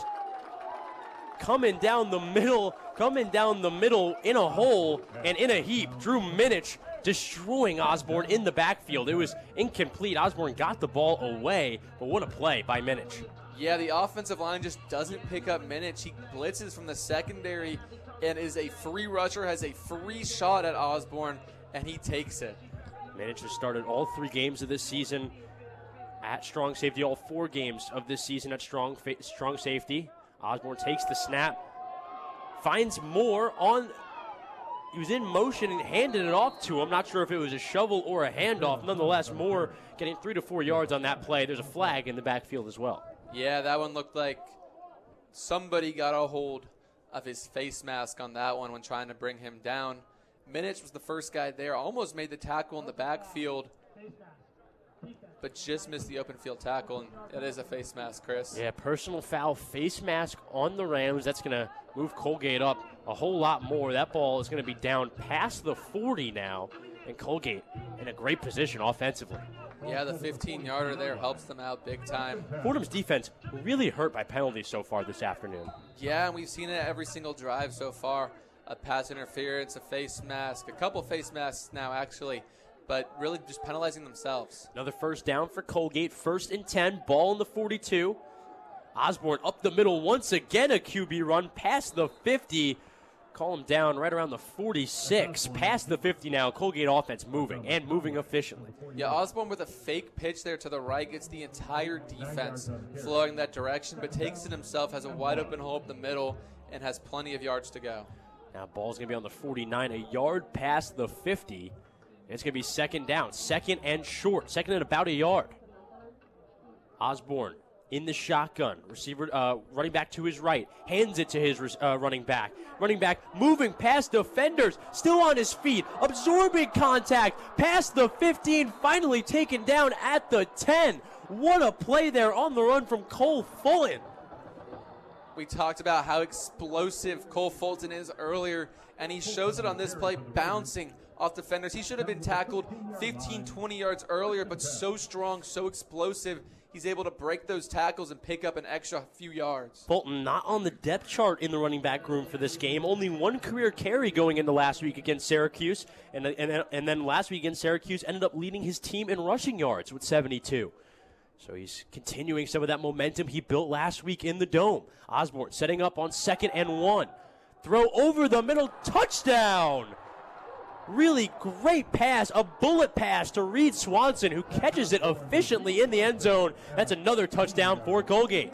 And Reed Swanson, a guy whose name we haven't really called yet today.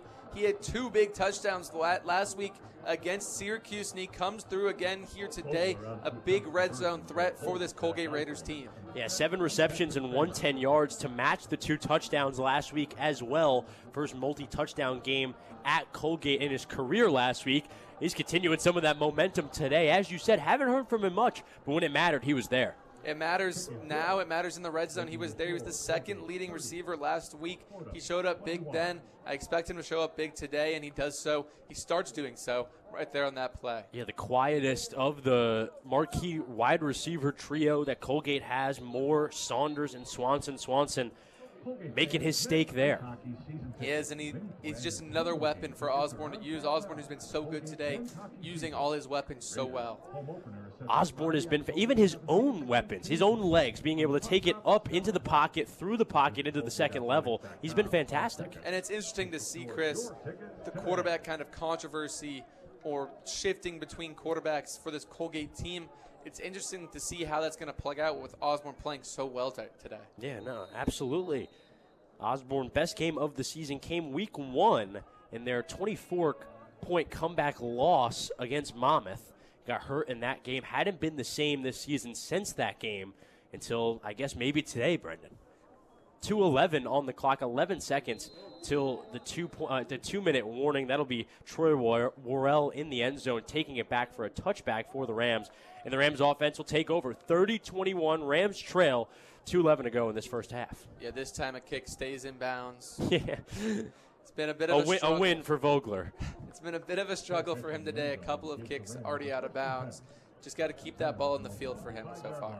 Absolutely. Fordham starting on their own 25, 1st and 10. As I said, a few seconds away from the 2-minute warning. Only 2 minutes to work with here in this first half. 1st and 10, Smith in the shotgun, parks to his right, receives the snap, looks to pass, tries to find his wide receiver on this near sideline, a bit too fast for Noden Tracy, and that'll set up 2nd down after the incompletion. Kenny Langston, another defensive back for this Colgate team, just on that play from the start, doesn't even bite on the fake handoff, just sprints towards Noden Tracy as soon as that ball is snapped. Kevin Laughlin and Duke Leonard, the two guys in the middle next to the center.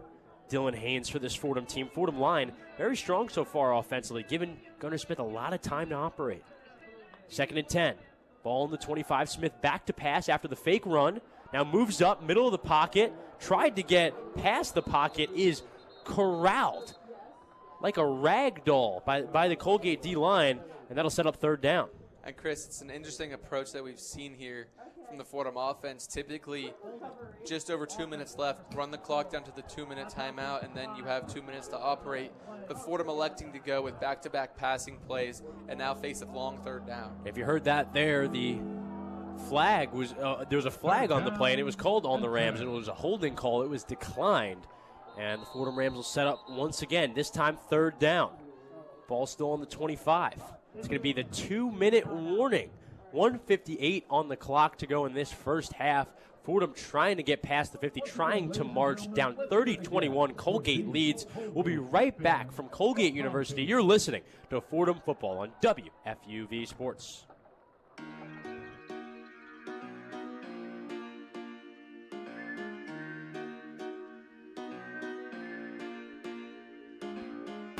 Hey everyone, it's Lydia Pirner. And Grace McCarran. And we are 2 of your hosts for 5 on 3. WFUV's best, if only, hockey podcast. With all the storylines in the tri-state area, you won't want to miss an episode. How will Matthew Schaefer fit in with the Islanders? And will the Rangers have a bounce-back season under Mike Sullivan? Finally, will the Devils be able to stay healthy and hit their full potential? Stick with us all season for all things NHL and Will Cooley updates on WFUV Sports.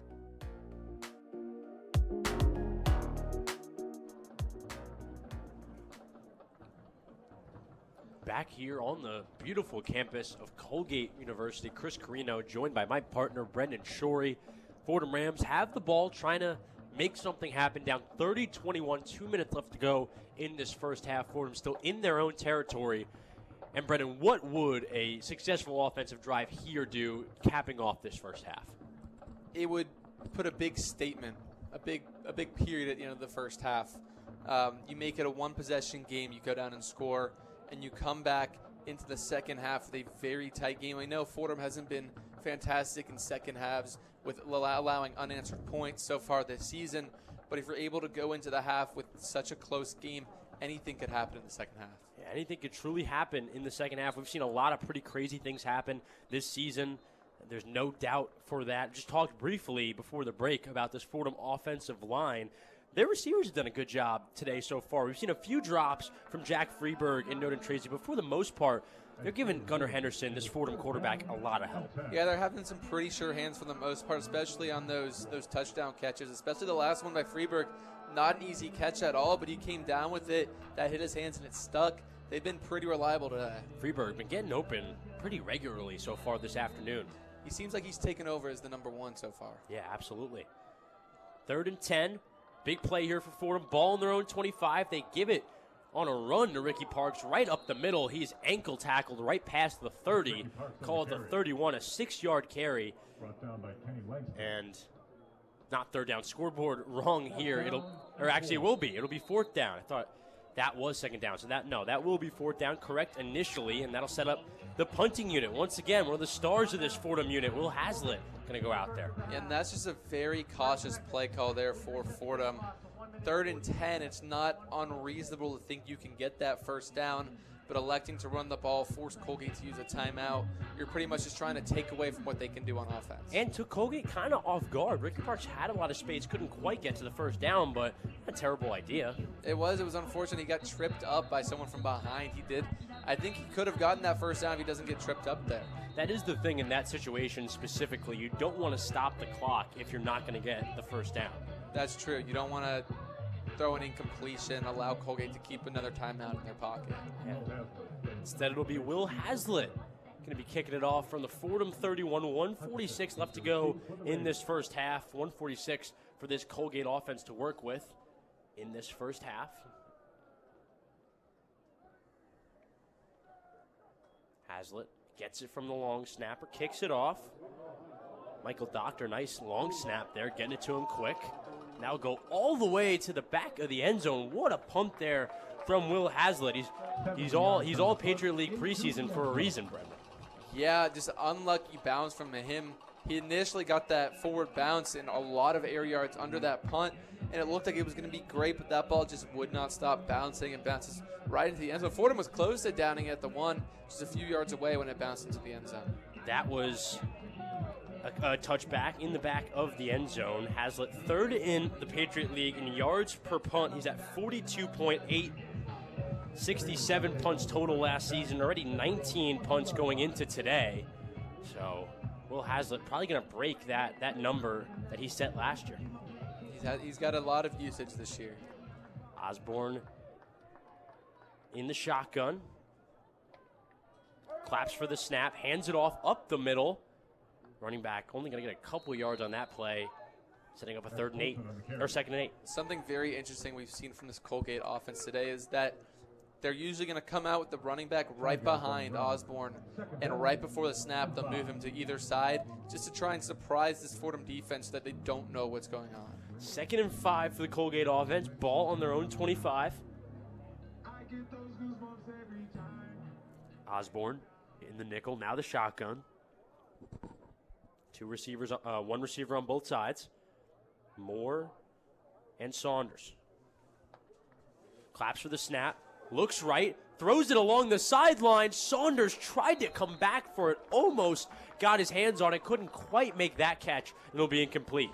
Andrew Osmond gingerly walking off after the play as well. Andrew Osmond with a free rush there. Nobody picks him up, and he gets a free shot on Osborne. Osborne has to rush and get that ball out, but takes a big hit on the backside of that play. Is that a screw it Saunders down there somewhere sort of situation, or what was that about? That's what it looked like. He knew the route. He saw the coverage. He saw the blitz coming. He said, screw it, Saunders is down there somewhere, and just throws that ball up. Go make a play, Saunders. Yeah, it was almost successful. Instead, it's going to be 3rd and 5 for the Colgate offense. Ball in the 25 still. Can't move off the 25-yard line. It'll be a quick pass from Osborne on the near sideline.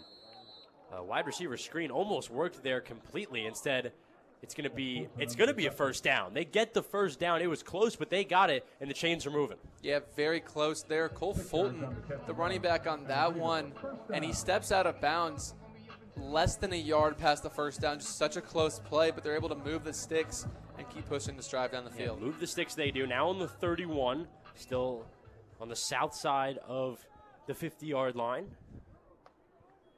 Osborne receives the snap off a clap, gives it on the right. Another running back screen play, gets a few yards, eventually pushed out of bounds past the 35. Osborne with the free rush there again off the right side of the offensive line. Fordham seems to be dialing up the pressure here on this 2-minute drive, trying to get the ball out of Osborne's hands quickly. Yeah, Osborne is getting rid of it quickly. Seems like he hasn't been in the pocket for more than a couple seconds the last 2 plays. I think it's going to be an injury timeout here. Looks like a Fordham player down on that one, Chris. Yeah, I believe.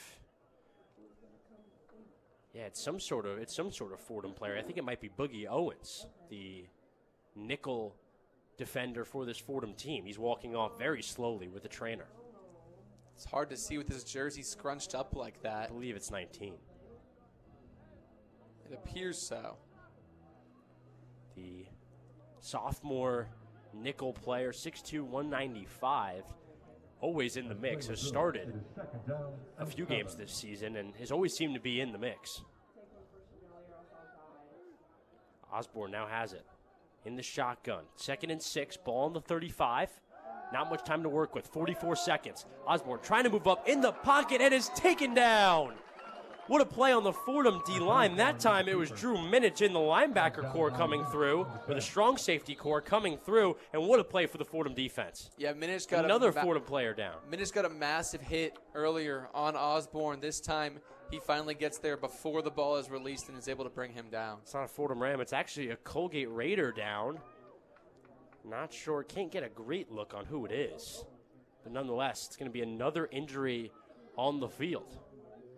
We'll take a little break along with the teams here. 30-21, Colgate leads at home. 33 seconds left to go in this first quarter. We'll take a little break. You're listening to Fordham Football on WFUV Sports.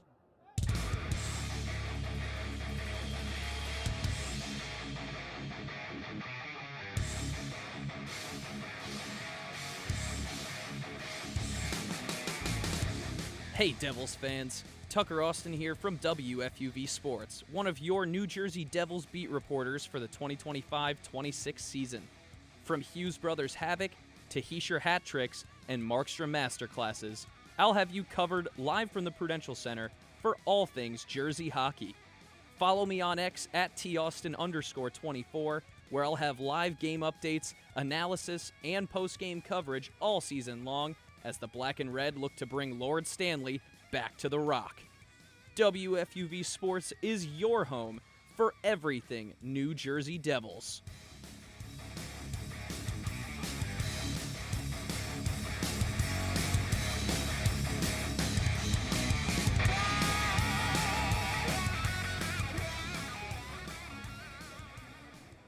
Chris Carrino back here at Colgate and Fordham. Before going into the break, we said a player was down on the field after that sack play on Zach Osborne. It was actually Zach Osborne, the quarterback for this Colgate team. He received attention from at least 6 or 7 trainers on that Colgate side, and he's out of the game now. Jake Stony in the game for the Colgate offense. He'll hand it off there to start his afternoon on 3rd down, and that'll set up 4th down, just running out the rest of the second quarter clock, which will dwindle. Yeah, it appears just a play to try and take it to half, try and see what the status of Osborne is in the locker room at halftime. Not good there for this Colgate offense. Osborne's been so good in that first half. To lose him would be massive. And there's not a whole lot of hope. He had to be helped off the field, a guy on both sides of him. Not very hopeful for his potential return in this game.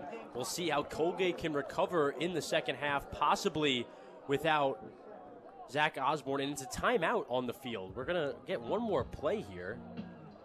What's up, Brendan? Looks like Fordham took a timeout. Fordham taking a timeout. You were pointing after at the play. Just a couple seconds left, but it looks like Fordham just trying to force the punt, see if they can't maybe return it. Yeah, 2 seconds left on the clock. That was a third down play, so Colgate going to have to punt or give the ball away on the next possession or the next play regardless. Might as well make them do it instead of letting the clock dwindle out. I mean, listen, you're Fordham. If it's third down now, you don't exactly do that. If you but put it's your fourth down. And here's what I think they do, actually, is I think Colgate snaps it, drops back, throws it out of bounds. You only have 2 seconds you have to burn here. For Fordham, if you can put your opponent in a position to do something stupid, I think you do. You might as well try and take advantage of it. Yeah. And anyway, it's going to be Stony. Obviously, Osborne hurt Stony in form. He's going to have to hike this one. He does, takes the snap, throws it on the far sideline. Winston Moore is wide open to make the catch, and that'll be it for the first half. We'll see how Colgate can operate in that second half without, or possibly without, their quarterback, Zach Osborne. They have a 30-21 lead after 2 quarters here at home at Colgate. Fordham, the traveling Fordham Rams, trail 30-21 after a first half in which, Brendan, they played really well. Maybe one of, if not their best halves of football this season so far. Probably their best offensive half they've had this year, but that's the other side of it, is the defense has kind of been letting Colgate do whatever they want so far this game. And Colgate, 30 points in just the first half. Not what you want to see from this Fordham defense. The offense is doing their best to keep up, but still trailing by 9 going into the half. 30-21, Colgate leads the Rams. We'll be back for second half action here at Crown Field. For now, we're going to send it back to the Bronx and the Rose Hill Studios for a halftime report with Tucker Austin and Lydia Pirner. Take it away, guys. The one-on-one halftime report. Welcome into the Rose Hill studio for the one-on-one halftime report, where the Rams trail the Raiders 21-30.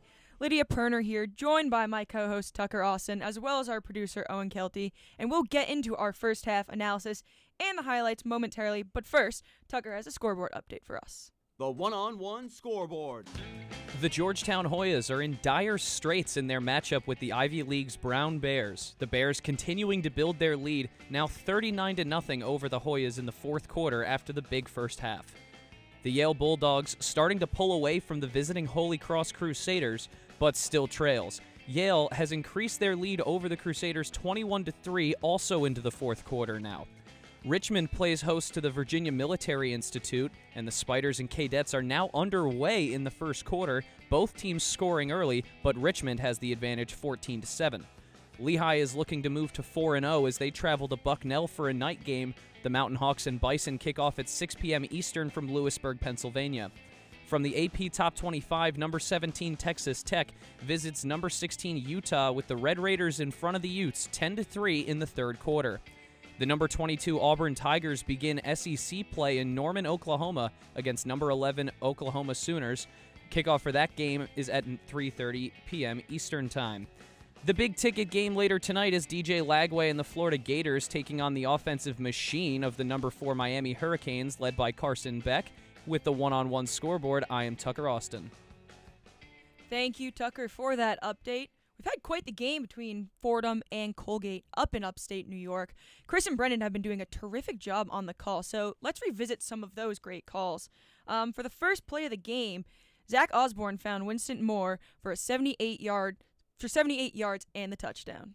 30 running and finally touchdown! Winston Moore a few strides ahead of Alex Kemper and gets there. Fordham was able to respond to that quick Colgate touchdown on 4th and 2. Gunnar Smith was able to spot Jabril Carter for a 39-yard touchdown to tie the game at 7. Back to pass in the shotgun, finds his receiver on the far sideline. He's got it! Jabril Carter in the end zone. Touchdown, Fordham Rams! Right after a 51-yard completion from Zach Osborne to Trevion Saunders, Danny Shaban was able to rush up the middle untouched by the Fordham defense for a 4-yard rushing touchdown. They snap it quickly, send it up the gut, right up the middle. Danny Shaban in the end zone.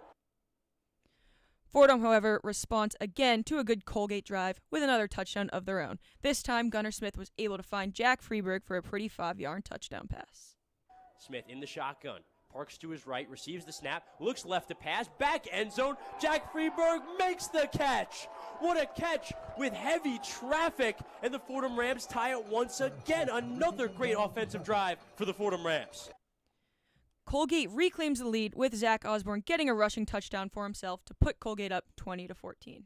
Osborne in the shotgun. Casamator to his left. Fakes the run to Casamator, takes it himself, and he's in. Zach Osborne on the third touchdown of the afternoon for Colgate, and they're back out to a lead, 21-14.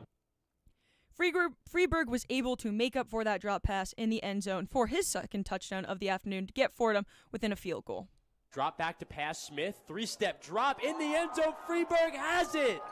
Jack Freeberg going to grab that one above his head, and he's got it. A major drop on the last drive, and he makes up for it there in the end zone. Touchdown Fordham. They're within 3 points.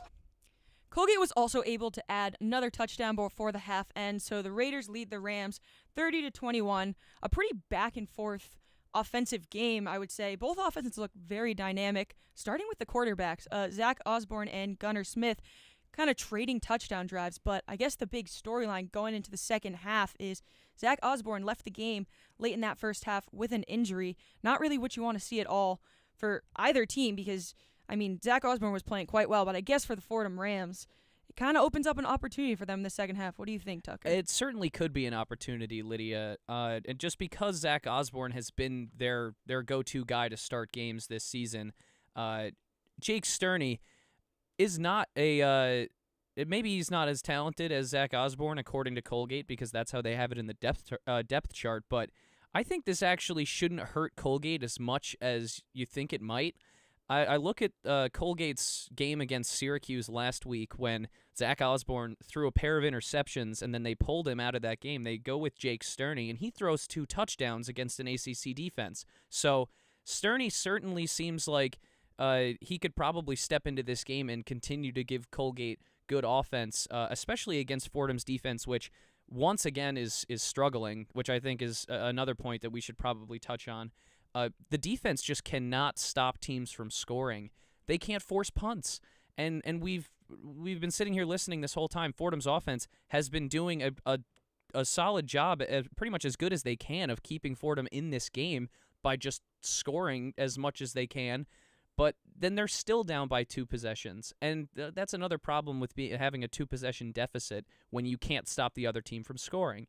Because once they get out to that lead, you can never squeak back close enough because another field goal puts it out of reach again. Well, I mean, you mentioned Fordham defense. They've given up 236 passing yards, and Colgate is not exactly, they're 0-3 as well, so it's not like exactly that they're a significantly better team than Fordham to be picking apart the defense like this, but I think giving up 236 passing yards in the first half is not exactly what you want. With the average receiving pass, 16.9 yards per pass. That's not. Yeah, and it's also. That's just leaving guys wide open. You combine that with the rushing yards, too. The total offense for Colgate in this game exceeds 370. So they're almost at 400 total yards of offense, and there is a full half left to play in this game. That's not sustainable to win a football game. Fordham has 145 yards in the air and 80 yards on the ground. So once again, the running game leaves a little bit to be desired. I was happy that they were using Jacob Rodriguez a little bit more in the early part of this game, but he still has only touched the ball 4 times. No Jamel James, so Johan Lee Lewis is getting touches at running back again, and then Ricky Parks has the same number of rushes as Gunnar Smith. So I like that they're letting Gunnar Smith use his legs and let him kind of play make a little bit more, because in previous games it seemed like they've tried to limit his multi-dimensionality just to try and focus on getting the run game established outside of him.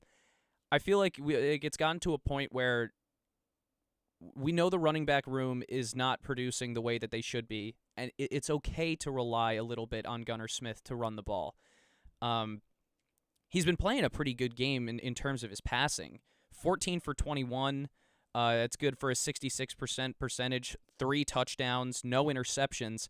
This is a very, very solid game from Gunnar Smith, and a 21-point half should be like a tie game or a one-score game, but because Fordham's defensive struggles are still here, and like really as a unit too, because obviously there's guys like James Conway and Alex Kemper and Andrew Osman, week in, week out, they're making so many individual plays on this defensive squad for Fordham, but just as a full unit, they can't find that like enough cohesion to really just stop an offense in its tracks.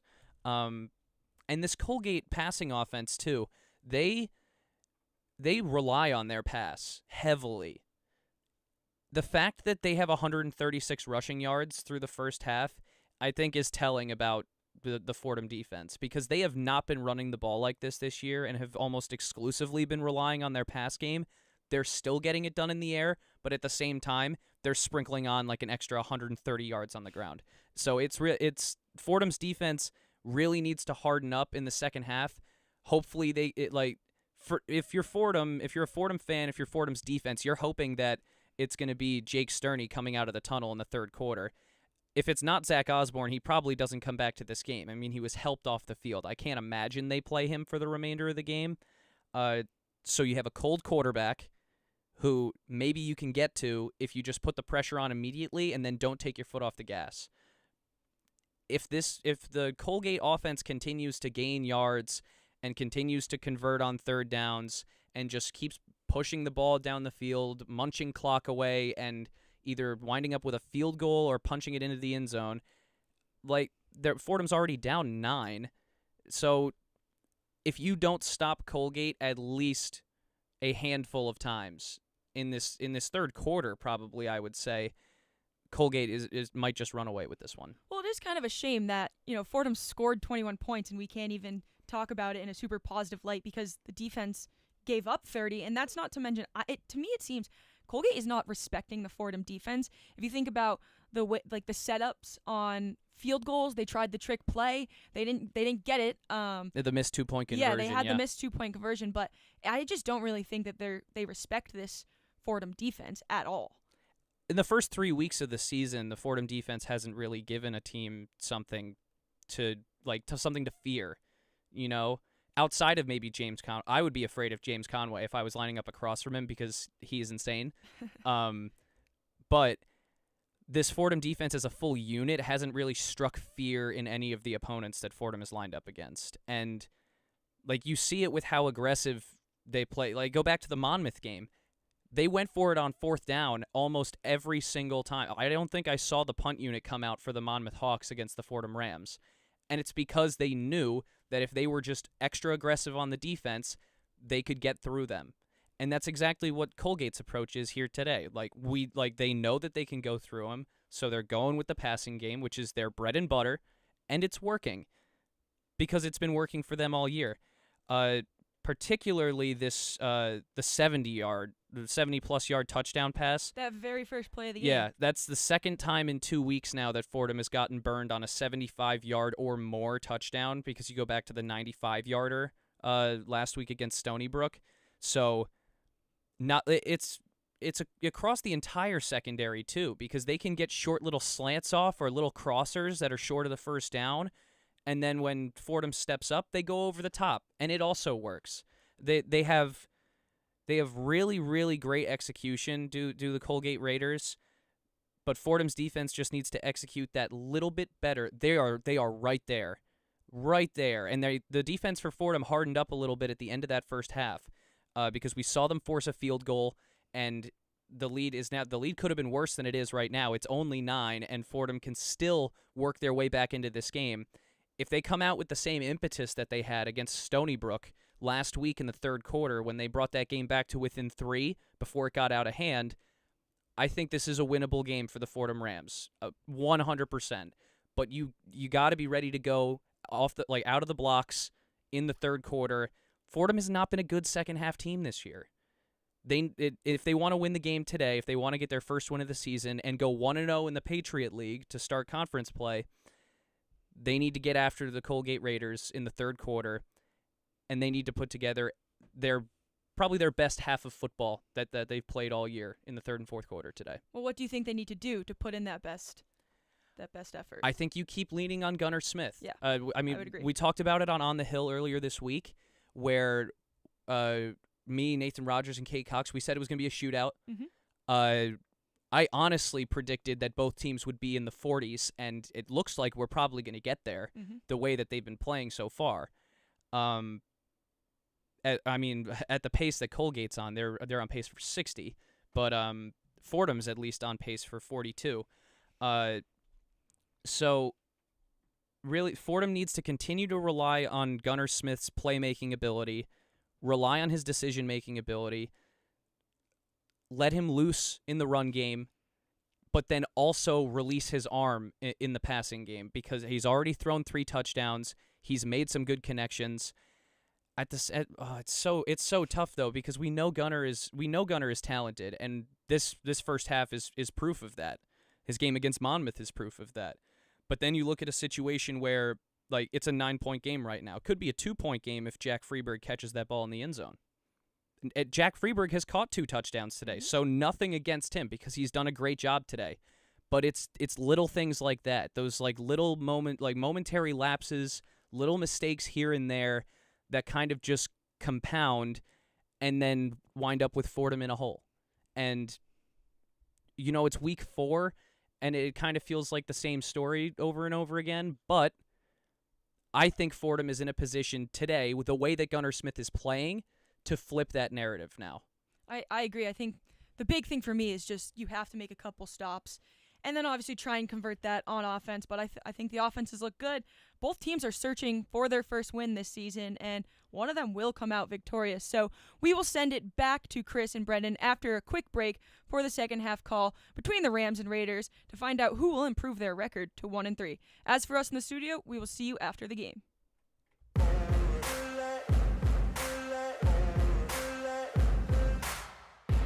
Hey everyone, I'm Alex Diaz. And I'm Mary Hannah Gallagher. And we're the hosts of All In, a women's sports podcast. On All In, we discuss everything women's sports, from the WNBA, the AUSL, and NWSL. No matter the sport, we have you covered. You can catch us on Spotify, Apple Podcasts, or anywhere else you get your podcasts. All In is a production of WFUV Sports.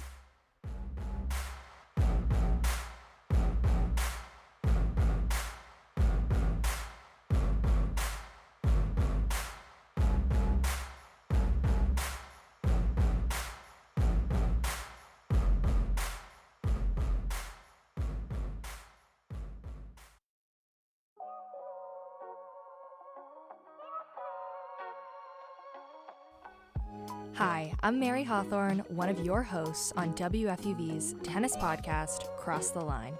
From breakdowns of majors to courtside US Open coverage, we've got you covered on all things tennis from the ATP and WTA. Tune in to weekly episodes of Cross the Line on YouTube and featured segments on One on One. Cross the Line, WFUV's home court for tennis.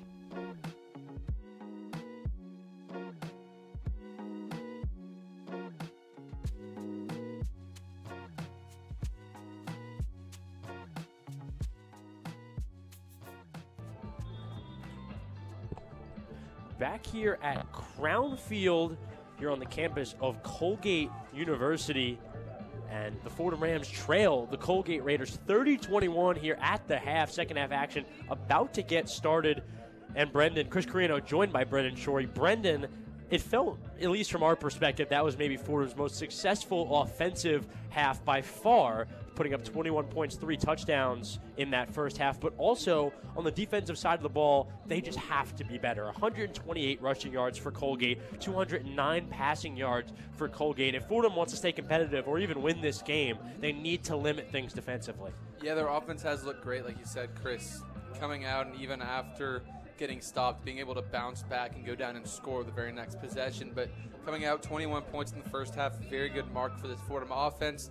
Just like you've said, also, the Fordham defense not looking great, giving up so many yards, giving up 30 points in the first half. They have to be better in this second half if this Fordham team wants a chance to take this game. Yeah, and the Fordham offense was good. 6.26 yards per play for this Fordham offense. Brendan, we want to know what's even better than that. 10.53 yards per play that Colgate has. Just an impressive first half for Colgate offensively. The one caveat you have to throw in when talking about Colgate's first half, right at the end of that first half, the last drive of the first half in the 2-minute drill, Zach Osborne goes down seemingly with a serious injury, quarterback for this Colgate team. And Brendan, that seems to turn everything on its head for this Colgate team. Zach Osborne playing great football prior to the injury today. Yeah, he was playing amazing, and unfortunately for him, goes down with that injury during the 2-minute drill they were running at the very end of the half. Had to be helped off the field by a couple of trainers. Jake Sterney in, and he's shown good signs this season for this Colgate team when filling in. But this is very reminiscent of that first game of the season where they blew a massive lead after Osborne got hurt and Sterney came in, and that Colgate ended up losing that game. Yeah, absolutely. Zach Osborne, we've talked about throughout the first half, had a great first game against Monmouth. It was a terrible loss for Colgate, but he had a good game, and hasn't been the same since then with the injury. And they went to a sort of platoon, so Sterney has seen time this year, and just in general, it doesn't seem like something Colgate was completely unprepared for, but also a massive blow for them, has to be. It is, and it's not just because he is such a good quarterback, but he was playing at such a high level today that was reminiscent of that week 1 performance that they saw from him, where he played great until that injury. And what we were seeing today from him on the ground, the air, using both his arm and his legs, looked a lot like what he did week 1. And so that's why it's so hard, this loss to your team. That's why it's especially hard, because he was playing so well. Yeah, playing so well. Fantastic first half. As I just said prior, 209 passing yards in that first half. Talked about the rushing yards, 128. He had a lot of those as well, doing it with his legs and his arm. And we're going to get it kicked off for the second half. Fordham Rams in their white jerseys, maroon pants, and maroon helmets. They're going left to right. It's going to be Henderson to kick it off for the Rams. They took the ball to receive in the first half. They'll kick it off for the second half. And it's Colgate Raiders white jerseys, or white pants, red jerseys, white numbers on the red jerseys, and white helmets with a red stripe going off the top. Good looks for both squads. And that one will be kicked off to Winston Moore. He'll let it bounce in the end zone. It'll be a touchback to start off the drive for Colgate. Yeah, good kick by Henderson. That one makes it all the way to the end zone in the air, forcing the touchback. You don't want to give any of these Colgate playmakers the ball in their hands. So smart kick there. And that's what Jake Sterney wants to do. Backup quarterback for Colgate coming in after the injury with Zach Osborne. Going to want to find Trayvon Saunders. Going to want to find Marco Maldonado. Going to want to find Cole Fulton, who has created room for himself in this offense. Winston Moore, arguably the most, I would say, efficient so far this afternoon. Sterney to start it off in the shotgun at his own 25, 1st and 10. Fake handoff, throw on the right to the far sideline. It's a catch. Winston Moore looks to make a move, eventually taken down past the 35, call it the 37, and that's how Colgate will start. 10-yard gain, first down for Colgate. Yeah, new guy in with Sterney. You just want to get him into a rhythm early, get him some easy completions. That one there to Moore, the easiest you could get, a hitch route, hit him at the top of his route, comes back, grabs it, picks up the first down. First down for Colgate, ball on their own 35, 1st and 10, Sterney in the shotgun. 3 receivers out, 2 to his right, 1 to his left. Running back directly to his left. He's got a wide receiver in motion, gives the handoff up the middle to Fulton. Fulton getting past the 45-yard line, right around the 46, 47, just a few yards shy of the first down. Yeah, the Colgate offensive line there does a good job getting pushed on that right side. They don't let anyone on the Fordham defensive side of the ball set the edge, and they're able to take the edge and run the ball for about 8 yards. Yeah, about 8 yards on that play. Call it 7, 2nd and 3. Ball on the 45. Sterney. Running back directly behind him in the nickel. He's going to fake it to Fulton. Takes it himself. Sterney past the 50, past the 55, or past the 45. Goes out of bounds right after the 45. Another efficient play on offense for Colgate. Yeah, good play there. Great read by Sterney to keep. It looks like there is a flag on the play. Yeah, around the line. It's going to be an offensive holding penalty. That's going to bring back the Raiders once again. So it was a good play, ends up coming back. Now they're faced with a 2nd and long. Yeah, 2nd and long on this play. Now going back on the wrong side of the 50, back in their own territory. just a shame there when you're able to run the ball that well, especially with a quarterback who hasn't run the ball a lot. He hasn't really taken off with his feet, only 8 carries on the year. Ball on the 38, their own 38. 2nd and 8 for Colgate. Sterney drops back to pass. Far sideline. Cole Fulton with the catch. Believe it'll be a first down. He's right around the first down marker. We'll see where the spot is. It's going to be short a couple yards, actually. That was something we haven't seen Colgate do a lot of. They went empty there. 5 wide receivers there. Nobody in the backfield with Sterney there. And it's obvious passing play, obvious passing down. But he's able to make the short completion, make it a 3rd and short. Yeah, 3rd and short, 3rd and 2 to be exact. Ball on the 46, still trying to get past the 50. Once again, Trayvon Saunders in motion, doesn't give it to him, gives it to Cole Fulton instead, gets up the middle past the first down marker. It'll be a first down right before the 50 for Colgate. Yeah, 3rd and short. You just need the offensive line to get a little bit of push. Just don't get pushed backwards. Colgate offensive line, they're able to get enough push for the first down. Yeah, first down for this Colgate Raider team. Ball on the 49. Fresh set of downs for Colgate. And quarterback Jake Sterney.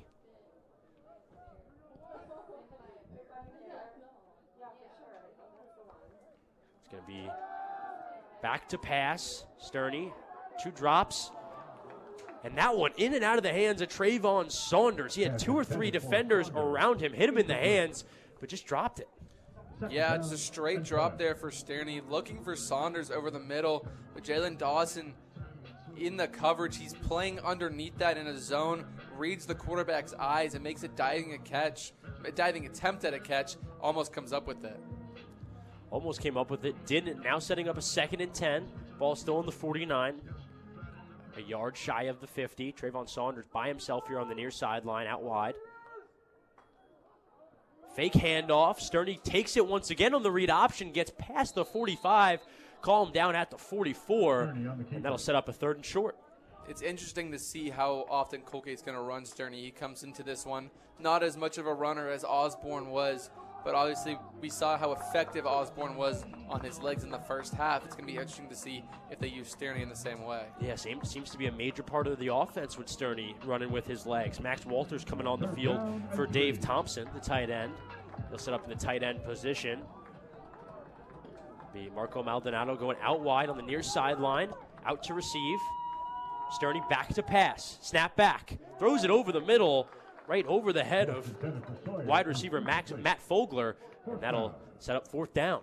A stop for the Fordham Rams. Yeah, Colgate goes empty again. They're going to throw the ball here. He targets Fogler over the middle, just overthrows him. Kind of that ball lands in no man's land. Seems like Sterney's going to stay on the field. Seems like Colgate's going to go for it here on 4th down. They've been aggressive so far this game, Chris. We saw the extra point that turned into a 2-point conversion attempt earlier. It looks like they're going to keep that aggressiveness in the second half. All right, massive play. Ball on the Fordham 44, 4th and 3. Colgate offense setting up in the shotgun. Jake Sterney, drop back to pass. Looks near sideline. Trayvon Saunders dives to catch it, couldn't get there, and it's a drop. Fordham gets the stop on 4th down. What a play for the Fordham defense, who we talked about, Brendan, going into this half, needed big plays. And listen, Colgate got exactly what they wanted there. Saunders isolated against in-man coverage, runs a simple out route at the sticks, but Sterney just underthrows that ball, and it bounces before Saunders is able to make a play on it. The Fordham defense gets a big stop there. Yeah, first defensive stop for the Fordham Rams so far. They get it on the wrong side of the 50, right before the wrong side of the 50, the 44-yard line. And that's where they'll start. 1st and 10, Fordham 44. They've got 56 yards to go to the end zone. Smith fakes the handoff, looks deep to pass. Has a man, far sideline, dropped in stride. Jake Benton had around 2 to 3 strides on his defender, and the ball goes in and out of his hands. Another really tough drop for this Fordham team, specifically the wide receivers. Here's the beauty of play action, Chris, is you get the linebackers to creep down, you get the safeties to creep if their eyes are on the quarterback.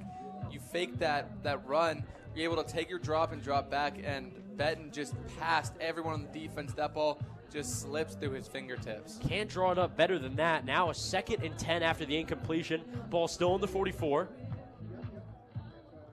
That's going to be handed off. A sweep to the right. Parks vetoes to go up the middle and get swallowed up the middle. That'll be for no gain or a loss. And not a good offensive set so far for the Rams. Good job by the Colgate defensive line there. They got so much push against this Fordham offensive line. And Fordham going to set up quickly on 3rd down. 3rd and 10. Ball still on the 44. Long way to go for Fordham. Smith in the shotgun. Fakes the handoff. Drops back. Major pressure in the backfield and a sack. Brock wins it. The junior defensive end getting there in a hurry. And Gunnar Smith goes down. That'll set up 4th down. Colgate going to get the ball back. Wins it, just breaks right through that offensive line. Coming up the middle, he gets blocked but sheds the block quickly and is able to make the play for the sack. It's going to be 4th down now. Fordham going to have to bring out the punting unit. Ball on their own 44. 4th and 16. It's Will Hazlitt, of course, out there, the grad punter. Preseason all Patriot League. Going to be out there for the punt. Sends that one off. It's caught at the 25. And eventually taken down not soon after that. Brady Hutchinson on the return for Colgate. And Fordham will once again go back defensively. Yeah, first time Brady Hutchinson really got a chance to return any of the kicks. A couple of them had the special teams unit for Fordham all over him. A couple big bouncers, but that time finally gets the opportunity. But ends up getting tackled after a few. We'll take a little break here from Colgate. Colgate up on the traveling Fordham Rams 30-21, 10:05 to go in this 3rd quarter. You're listening to Fordham Football on WFUV Sports.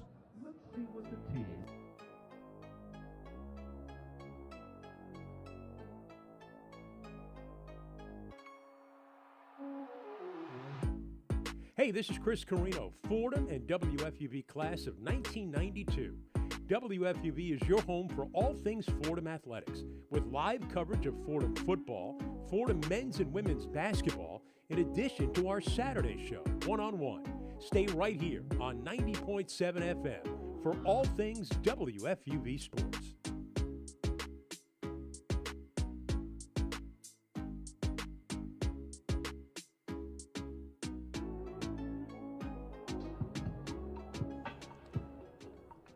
.05 to go in the 3rd quarter here at Crown Field. Chris Carrino joined by Brendan Shorey on the campus of Colgate University. Colgate leading the Fordham Rams 30-21.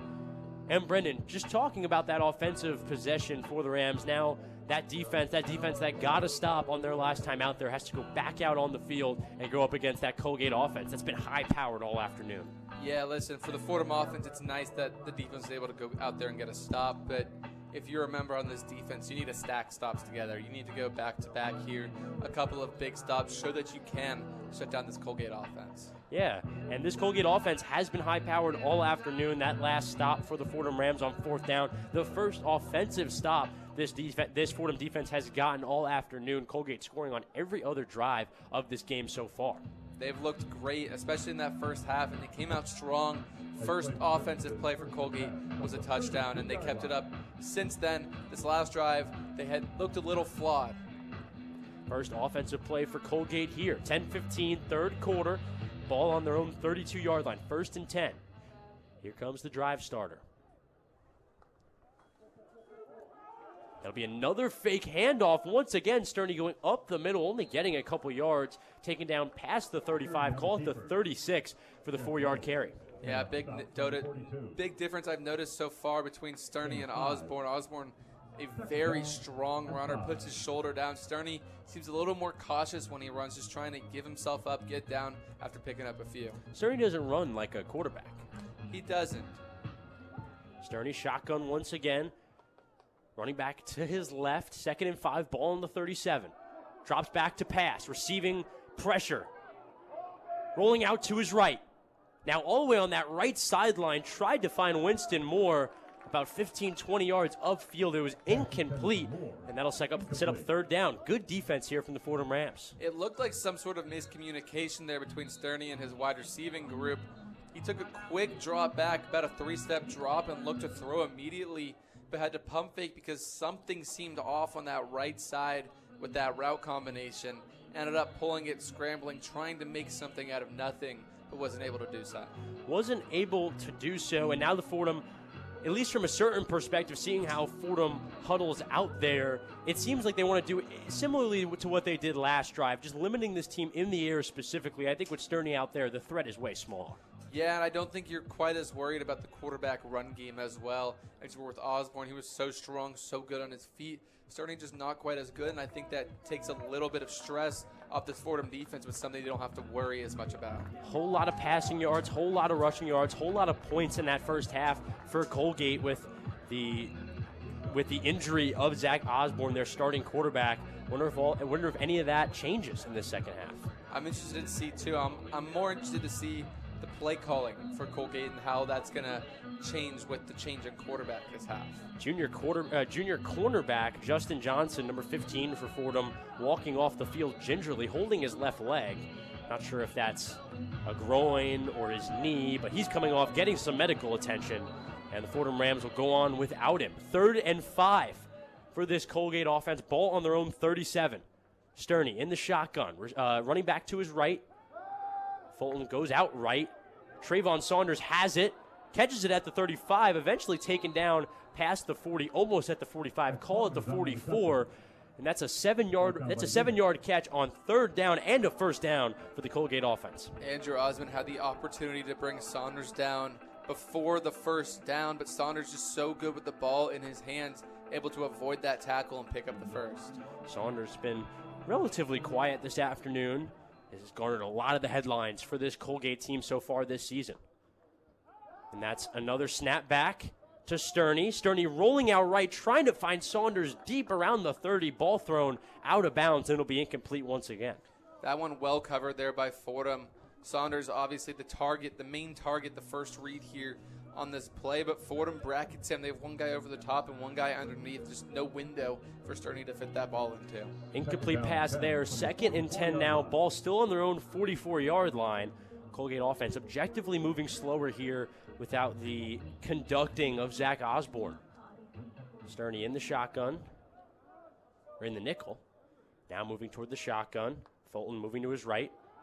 Fulton takes the handoff up the middle, moving off some defenders, eventually taken down after meeting a defender with contact around the 50. That'll be a 6-yard gain for Fulton, setting up 3rd and short. Yeah, Fulton showing off his vision there on that one. Ends up having to cut it back and hit the cutback lane on the back side of that run, and he's able to pick up a decent amount of yards. Yeah, picked up a decent amount of yards on that play. 8:31 to go in this third quarter. It'll be a 3rd and short for the Colgate offense. Ball on the 48-yard line. Call it the 49-yard line. 3rd and 3. Sterney in the shotgun for the Raider offense. Gives the handoff up the middle. Cole Fulton in a heap of guys getting pushed by some of his teammates. And I think he's right around that first down marker. It's going to be close. That's the classic. Get the big boys behind you and have them push you. Try and pick up as many yards as you can and grab that first down. That one, they get just past the chains and are able to pick it up. Yeah, given the first down and right past the 50 as well. Colgate offense moving. Both these teams, Colgate and Fordham, looking for their first win of the season and first Patriot League win of the season for that matter. A lot of different implications on the line for this Colgate team with a win today. We'll get into those in a little bit. Sterney in the shotgun, drops back to pass, looks on the far sideline, finds Saunders. Saunders eventually dragged out of bounds right before the 30, call it the 28. That's a major 18-yard pickup for Saunders. Yeah, Sterney sees the man coverage. Saunders so quick, runs a quick out, gets the ball in his hand, is able to do more after the catch. He's able to pick up a few more and get that first down. Gets the first down. Ball at the 31-yard line now. Still outside that red zone, moving with more efficiency now, the Colgate offense. 7 minutes and counting to go on this third quarter. 30-21 Colgate lead. Maldonado moves to the left of Sterney in the shotgun. Takes the snap, looks left, finds Saunders on the wide receiver screen, and he's got some room. Eventually taken down. Nice tackle there in the Fordham secondary, but Saunders gets more yards there on that play. Despite the gain, a great play there by Drew Minich. He's on that first block, and Saunders wants to go outside, but Minich sets the edge, gets outside of that block, and forces Saunders back inside towards his help. He's going to set up second down, second and short for this Colgate offense. Ball on the 23.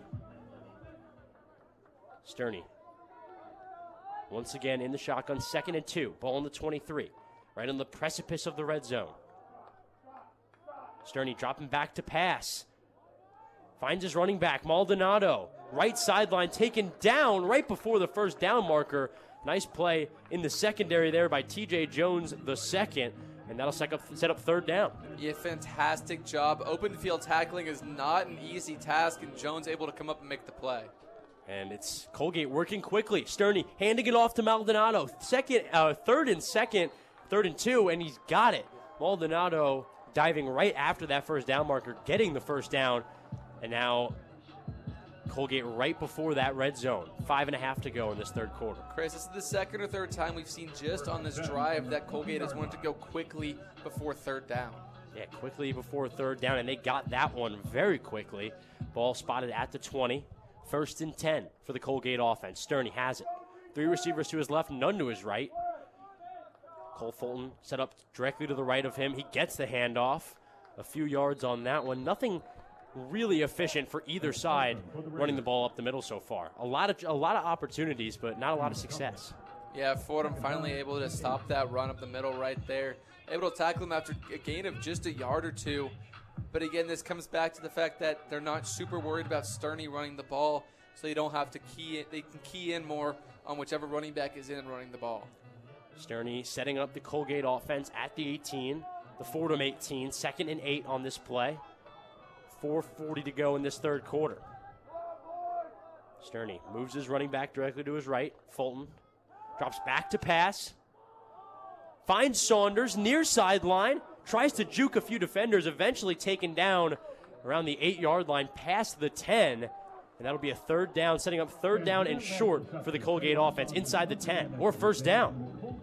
First down moves the chains. That one was close. Ends up getting spotted on the 8-yard line instead of the 9, and that's a first down, 1st and goal for the Colgate offense. Yeah, great move there after the catch by Saunders. The little juke move goes back inside, and just that yard or two that he is able to pick up there is able to get him the first down. Sterney now has it inside the 10. Call it the 8. 1st and goal.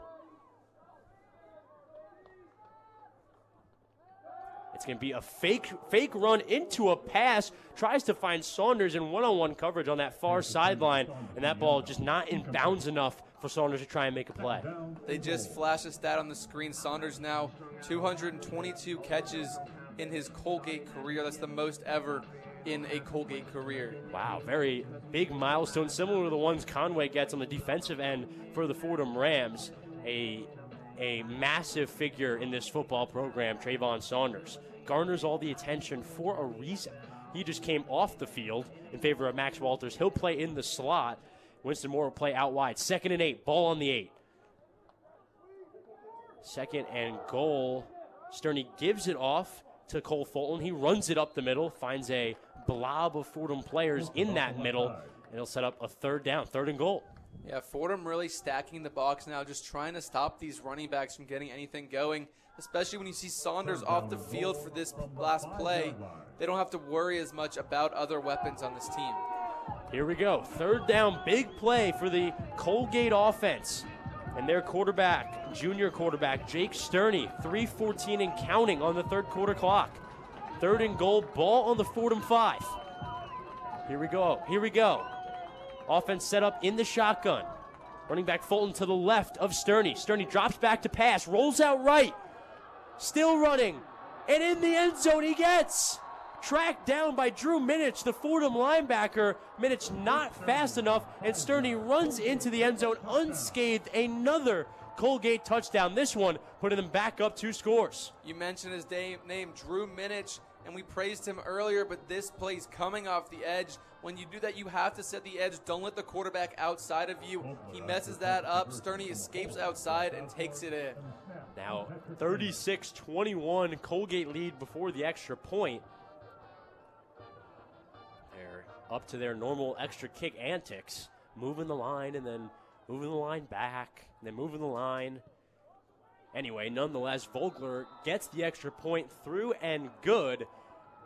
And what a successful drive from Colgate. 37-21, now a 16-point lead for the Raiders, making it three scores. Yeah, and listen, in the first half, Osborne was making quick work of these drives, going down the field quick. This one, Sterney, not necessarily quick, takes his time, but picking up short yardage every play, moving the chains, getting first downs, and driving down the field while slowly, but they went and put 7 more on the board. Yeah, just a point shy of a 3-possession lead for this Colgate team. Fordham offense now getting ready to go back out there. We see them in front of us on the sideline. What's the mindset like, Brendan? Giving up a score once again, that lead getting bigger and bigger. What does this Fordham offense need to do to stop the bleeding? Well, you just said it, Chris. Still a 2-possession lead. So this game is nowhere near out of hand. You're down 16. So 2 touchdowns, 2 2-point conversions. It's very possible, especially with how the offense looked in the first half. You just need to go back to how they were playing that. And some bad throws there on that drive. Definitely not a perfect drive, but overall, from his legs, from his arm, Jake Sterney doing a really good job taking over this Colgate offense after the injury to Osborne. Especially as a guy who's kind of slated as that backup quarterback today. You don't really expect that guy to be able to come in and kind of dice you up like he just did. He looked great on that drive for a majority through the air, making the simple throws, but making them accurately, making a couple of longer throws, just getting the ball to his playmakers. A lot of implications on the line today for Colgate. A win today for the Raiders would give their head coach, Kurt Fitzpatrick, his first head coaching win at Colgate. Fitzpatrick's first season at Colgate, first Patriot League game this afternoon. Played at St. John Fisher College. That's where he started his coaching as well. D3 college coach of the year, D3 football college coach of the year, 2023. And now he's back trying to get that first elusive Colgate win. Another win for Colgate today would also improve them to 27-10 all-time against Fordham, 16-3 at home against Fordham, which is very impressive. It would make it 6 straight home wins against Fordham as well. And it would also be the first 1-0 start in the Patriot League for the Raiders since 2021. Also, not to mention their first victory just in general since October 19th, 2024, a long time ago. That is a long time ago. A lot at stake here for this Colgate Raiders team. Yeah, a lot at stake for this Colgate team, and they've done a good job so far. It's now Luke Vogler once again kicking it off for Colgate. It's Troy Worrell once again back to take it. He has it inside the 5, takes it out. Stopped right before the 15 and taken down by his ankles. What a play by the kicking team of Colgate, pinning Fordham back all the way before the 15. I don't know if there wasn't much of a plan there or just fantastic coverage by the Colgate kickoff team, but Worrell looked like he wanted to reverse fields, take it from right to left, and stutter-stepped and stopped in the middle of the field, saw nothing there, and then got tackled way back in the backfield. 37-21 Colgate lead. Fordham taking over offensively. 2:51 to go in this third quarter. Fordham has it on their own 14. 1st and 10. Gunnar Smith to start the drive off. 2 receivers stacked wide to his left. Ricky Parks directly to his right. Gets the handoff up the middle.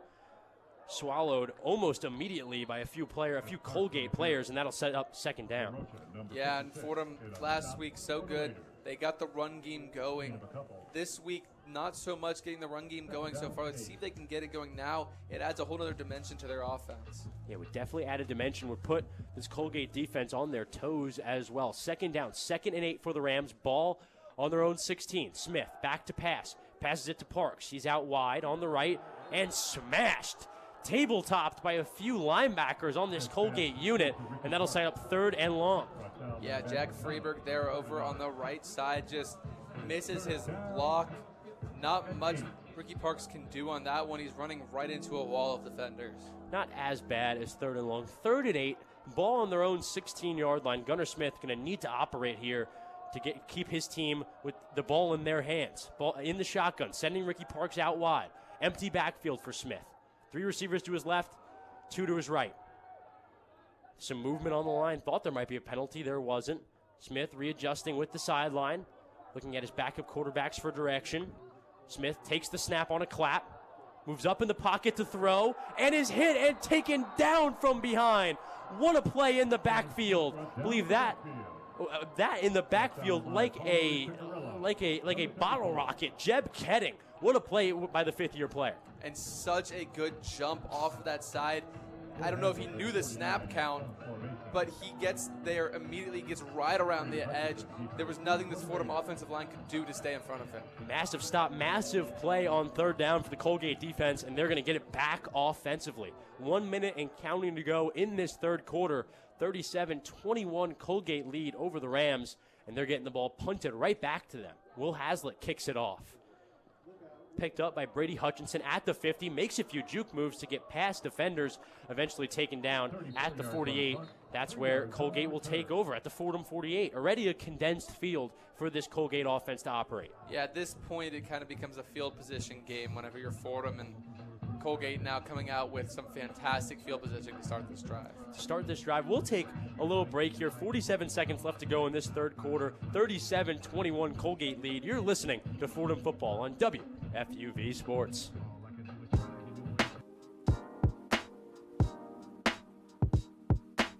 Hey sports fans, it's Bobby C. I'm the sports director here at WFUV.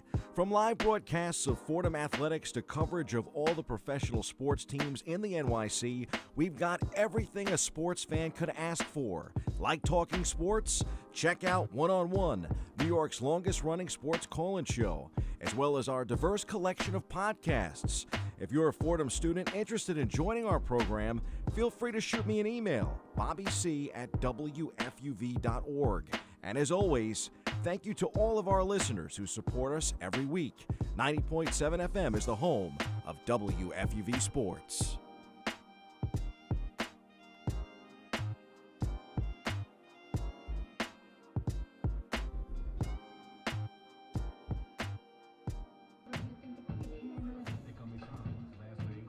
Back here on this beautiful day on the campus of Colgate University. Not too hot, but also the sun is out. Perfect football weather.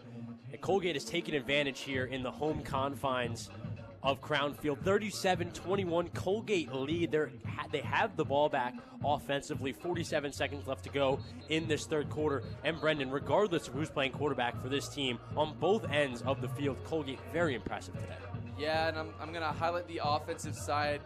Head coach Kurt Fitzpatrick, his calling card, he's just having a super dynamic offense. Back in 2023 when he was with Cortland, over 46 points per game, over 500 yards per game, 4,200 passing yards, and 3,300 rushing yards in the season. He moves the ball extremely well down the field. Now the Colgate offense will set up a condensed field for them. Starting it off on the Fordham 49, only half the field to go. 1st and 10. Sterney takes the handoff, hands it off. It'll be Cole Fulton getting a few yards and eventually taken down probably a yard or two from the line of scrimmage. Michael Doctor, the wide receiver who is a big special teamer for this Fordham team, the guy who almost made the tackle on that punt return, just came out of the tent. Moving his arm around a little bit, looked like he may have messed it up on that tackle attempt. Yeah, little Ginger walking off so far. Regardless, 2nd and 8 for the Colgate offense. Sterney takes the snap, hands it off once again. Going to get some more yards this time. Eventually, Cole Fulton taken out right past the 40-yard line, and that'll be right around the first down marker. I believe it will be a first down as the third quarter comes to an end. Andrew Osmond, the guy trying to set the edge there. He makes the dive to try and tackle Fulton, but Fulton just too quick, bounces outside of him, and he's able to pick up a good gain there on 2nd down. That's it for 3 quarters here in this matchup between the Fordham Rams and the Colgate University Raiders here in Hamilton, New York. We'll take a little break here from Crown Field. 37-21, Colgate leading the Fordham Rams. We're going to send it back to the Bronx, to the Rose Hill Studios for a one-on-one scoreboard update with Tucker Austin. Take it away, Tucker. The one-on-one scoreboard. The Georgetown Hoyas dropped to 2-2 after falling to the Brown Bears. The Bears moved to 1-0 on the season after a 46-0 mauling of the Hoyas in Providence, Rhode Island. Yale cruised to a 1-0 record to start their year as well as they took down the struggling Holy Cross Crusaders. The Bulldogs protected their lead all afternoon to get the win 28-10. Richmond and VMI are frozen in the first quarter due to a weather delay. The Spiders still lead the Cadets 14-7. Lehigh makes the 2-hour trip west on I-80 to Lewisburg, Pennsylvania for a Saturday Night Lights matchup with Bucknell. Lehigh is looking to take control of the Patriot League standings and remain undefeated on the year. Kickoff at 6 p.m. Eastern. From the AP Top 25, number 17 Texas Tech is visiting number 16 Utah. After a scoreless third quarter, the scoring kicked back into gear in the fourth, but the upset alert is still on as the Utes still trail 20-10 to the Red Raiders, approaching 5 minutes remaining in the fourth. The number 11 Oklahoma Sooners play host to the number 22 Auburn Tigers. Ranked SEC matchups almost always prove entertaining. Kickoff for that one at 3:30 p.m. Eastern. And the number 4 Miami Hurricanes look to bring the Thunder against in-state rival Florida. DJ Lagway and the Gators will try to turn their season around, while Miami looks to march on towards an ACC title and a CFP appearance. Kickoff at 7:30 p.m. With the one-on-one scoreboard, I'm Tucker Austin.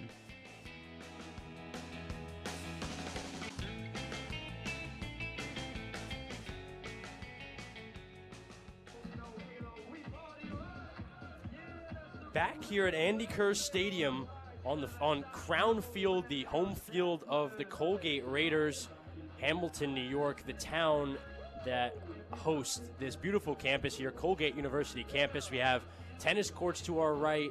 We got soccer fields to our right, a really impressive sports complex here on the campus of Colgate University. There, Colgate Raider football out to a 16-point lead, 37-21, 15 minutes left to go in this one as we stare down the barrel of the fourth quarter. And Chris, you mentioned the beautiful campus and the rolling hills, the trees, the forest all around. It doesn't feel like you're in New York, at least not in the Bronx. No, it does not at all. It's a real scenic vibe here from the press box, not too far from Rome, New York. That's where we stayed last night, the home of Woodstock 99 for any music fans out there. And yeah, just in general, enjoying upstate New York. Not used to it, me or you. A very different kind of vibe. Very different. Stayed in Utica last night, hometown of NBA broadcaster great Tim Capstraw. The mean streets of Utica, as he would say. As Sterney gives the handoff there to Cole Fulton, he'll get tackled eventually after the 40-yard line, and that'll, I believe, be a first down on third down. Very close for Fulton, but he got it. Just how strong is Cole Fulton? Just not a whole lot of space there. A big group of linemen, both offensive and defensive, but he just puts his shoulder down and runs right into them and is able to pick up the first. Ball in the Fordham 41, 1st and 10, fresh set of downs for Sterney. Sterney setting up in the pistol. Fulton directly behind him. Now moving into the shotgun, adjusting to the quarterback's right, and takes the handoff from the quarterback. Moving off a few tackles, eventually taken down at the 35. Those small run plays, Brendan, to keep the clock moving. I think that's the name of the game for this Raider team going forward. They keep the clock moving. They chip away at the defense. You pick up a few yards each time. They really wear you down if you're the defense. It's play after play. You're getting blocked. You're getting run into, and you're having to tackle these big guys. Pistol set once again. Maldonado directly behind his quarterback, Sterney. Couple faint claps, phantom claps. Maldonado shifts over to the left. Fake pass to Maldonado and decides to go deep. Finds his wide receiver who makes a hurdle and in the end zone. Travion Saunders hurdles T.J. Jones into the end zone. A web gym play for Saunders, and he's hurt on the ground after the play with his helmet off. What a play, Brendan. Hey, Chris, you know what else those short runs do? They lull you to sleep as the defense. They allow you to take a big shot down the field, which Colgate just did for a massive touchdown.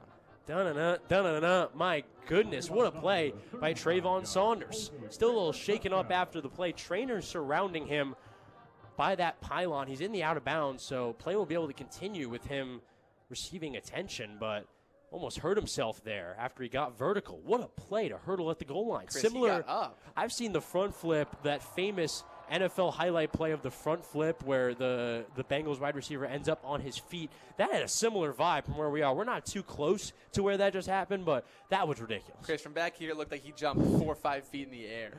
He got up on that one. The applause you just heard in the background, Saunders getting up off the turf. The Colgate faithful, good to see him up and moving. The star of this Colgate team showing why. just an exclamation point to the game he's had so far, Chris. Absolutely. A cherry on top of a fantastic offensive performance for Colgate. We've known throughout this year, as the extra point was good there from Fogler, we've known that this Colgate team has struggled defensively all season long. It's been one of the things that's really been the Achilles heel for this team in winning games this season. But with all that said, we've known this offense can produce. Yeah, I mean, the offense, 400 yards of offense last week against Syracuse, a big group of Power 4 team in Syracuse, and they went and delivered offensively. They're able to do that against big opponents. They're able to do that against anyone, and they've done it again today. The defense, as you mentioned, was kind of a little iffy coming into this one, but they've looked pretty good today as well. Yeah, absolutely. We'll have 13 and a half minutes of action left in this fourth quarter after the timeout taken on the field. 44-21, biggest lead so far for Colgate of the afternoon, firmly now in front. Yeah, firmly in charge, and the lead has just kind of ballooned. And Chris, I know we've mentioned it briefly, but unanswered points, just teams going against Fordham being able to go back-to-back on scoring drives and tally up those points and increase their lead. It's been a big problem for this team this year. And Fordham, from a historical perspective, it's not the first time they've come to Colgate and taken a big loss. Actually, their first FCS D1 game ever was here at Colgate, September 3rd, 1989. Fordham's first D1 game in the return of D1 for the first time in 35 years. They were at Colgate. The Raiders won that game 35-3. Sadly, the halftime score was 35-0 in that game. Fordham, obviously always tough for teams to convert up a level, especially in the sport of football. But it's nice to see what's happened since then, how many great players have played for Fordham, how many great seasons have happened since then, and now Fordham finds themselves back where they started it. Yeah, and a long history between these two teams. They've played so many times. First matchup you mentioned in 1989, but 26-10, the all-time record. Colgate ahead. 36 total games. This one game number 37 between the two programs. Yeah, and today and the game I just referred to both factor into the, after this one, 16-3 record Colgate holds against Fordham at home, barring any massive comeback by the Rams, which can't be out of the question after Colgate's Week 1 defeat this year, the 27-point comeback that Monmouth made. But for right now, Colgate firmly in front. I think there was a Carrino call in that 89 game. I think as well. there might have been, Chris. There could have been. As Worrell gets it out on the kick return, I believe there might have been a fumble. I believe Fordham ended up holding on to it, but a good tackle by the kicking unit of Colgate nonetheless, keeping Fordham around the 15-yard line. Tough spot for the Fordham offense to start. Yeah, you're trying to get the offense going right now, but having your field position be all the way back at the 15-yard line just isn't a good start. Not a good start for the Fordham Rams. They're going to pick it up on their own 17, 1st and 10. A long way to go for Gunnar Smith and the Rams. He continues to be out there for the Rams. Regardless of deficits Fordham's faced this season, they have not gone to their second guy. And that'll be a handoff right up the middle to Lewis. He'll get a few yards and be taken down. And I am mistaken. I thought for a second Jack Capaldi was out there. It's still Gunnar Smith. It is still Gunnar. It's his team. That's what Conlon has said. Coach Conlon has said throughout the years is Gunner's team. Highland Community College transfer. His first season with Fordham as Lewis is taken down on the reception there. Got around 2 to 3 yards, sitting up 3rd and short for the Rams. Smith still trying to find his way throughout this short, young season. He is, and he's shown flashes every single game, and the first half today was great from him. It's going to be 3rd and 5, actually, a little farther than we thought. Ball in the 22. Smith in the shotgun. Lewis to his right. Smith moving up in the pocket. Now deciding to run, taking on a defender. Defender ends up tackling him, and that was Caleb Procaccini. Now it'll be a first down. Good play by Gunnar Smith, only a few yards. They only needed 3, ended up getting 4 or 5 there on 3rd down. And Chris, I want to point out Duke Leonard, starting left guard, captain for this Fordham football team, hasn't been out on the field at all this drive. Yeah, a notable missing in action player in this drive. Gunnar Smith decides to go long, ends up finding a defender, intercepted. Intercepted by Colgate. Gunnar Smith throwing it right to a defender, and he paid for it. Zach Jones there, the linebacker on the coverage, just reads the comeback route on the outside, gets under it, and goes up and pulls that ball out of midair. What a play by the outside linebacker, Zach Jones, the sophomore outside linebacker, making a play. Ball was thrown right to him, but you still got to go make the play. And it's a contested catch, too, as at that, the wide receiver, they always are going to try and get in there and knock it down, even try and play a little bit of defense, but strong hands on that one. Dane Piccarello, along with Zach Jones, really good work in the outside linebacker positions for their squad today, and that was maybe the biggest play either has made all season. Stony takes over on the north side of the 50, call it the 42. The drive will start with a Maldonado run going a few yards, call it 1 yard, setting up 2nd and 10. A note on Duke Leonard, the Fordham offensive lineman who wasn't out there. It wasn't because of injury. He was seen throwing up on the sideline, or trying to at least, over the trash can. It didn't seem like he was able to. Got his helmet. He has his helmet on the sideline, just wasn't in for that drive. You don't even need to be on the sideline to do a sideline report, Brendan. You're that good. Professional. I can do it all, Chris. Ball on the 41-yard line for Stony and Colgate. The Fordham 41-yard line, 2nd and 9. Maldonado shifting from the left of Stony to the right. Fakes the handoff. Nice pull there from Stony on the option. He eventually gets taken down past the 35-yard line. What a keep from Stony. He really held that till the last second. Yeah, and a strong run there from Stony, too, Chris. He puts his shoulder into Andrew Osmond there, something we hadn't really seen him do today. When he has run the ball, he's kind of given himself up, been a little lighter, but this time putting a shoulder into Osmond and trying to pick up that first. The third and very short, 3rd and 1, ball on the 33. 13 yards to go for the red zone. Stony and his group threatening. Still 44-21 lead, a very commanding lead over the Fordham Rams. 10:45 to go in this 4th quarter. Stony sees Saunders in motion, decides not to throw to him, decides to run up the middle himself, and is swallowed by a few Fordham D linemen. Chris, another note. James Conway, linebacker for Fordham, is not out on the field right now. He has his helmet. He's on the sideline. He looks like he's fine. Again, he was dealing with a hamstring issue. He left the game last week because of that. Was dealing with it all week in practice, but was practicing, was going through walkthrough. He has been playing today just on the sideline right now. Jalen Dawson in there as his replacement in the middle linebacker position. Dawson last year, the first true freshman to start at the linebacker position since the guy he backs up, James Conway. Conway obviously a star for this Fordham team. Stony drops back to pass, and it's blocked at the line. What a play by the Fordham D line, and it's going to be a 4th down. Another stop for the Fordham Rams. Great play there by the defensive line, just getting their hands up, trying to read Stony where he's looking. They get their hands up, they block that ball. Fordham takes over on downs now. Yeah, going for it on 4th down. They were in Fordham territory, not the biggest risk for this Colgate team to make, but if you don't get it, you're gonna kind of put yourself in a bad position. Yeah, and Fordham gets some pretty decent field position to start this drive at about their own 34-yard line. Yeah, going to be at their own 34-yard line. They haven't scored since the first half. 21 was the point total for the Rams in that first half, and they haven't quite scored since then. No, they haven't. It's been a struggle in the second half, just trying to move the ball. It does make it harder, though, that Colgate in that 3rd quarter had a drive that lasted about 7 minutes and just bled time off of the clock. Just doesn't give Fordham as much time to try and go down and attack. We'll take a short break here from Colgate. Colgate leading the Rams, 9:53 to go in this 4th and final quarter. 44-21 Colgate lead. We'll be right back with Fordham football on WFUV Sports.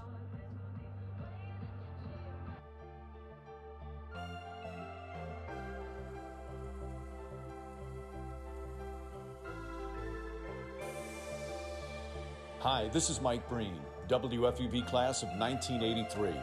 WFUV is the flagship station of Fordham Athletics with live coverage of Fordham football, Fordham men's and women's basketball, in addition to Saturday one-on-one. Stay right here on 90.7 FM for all things WFUV Sports.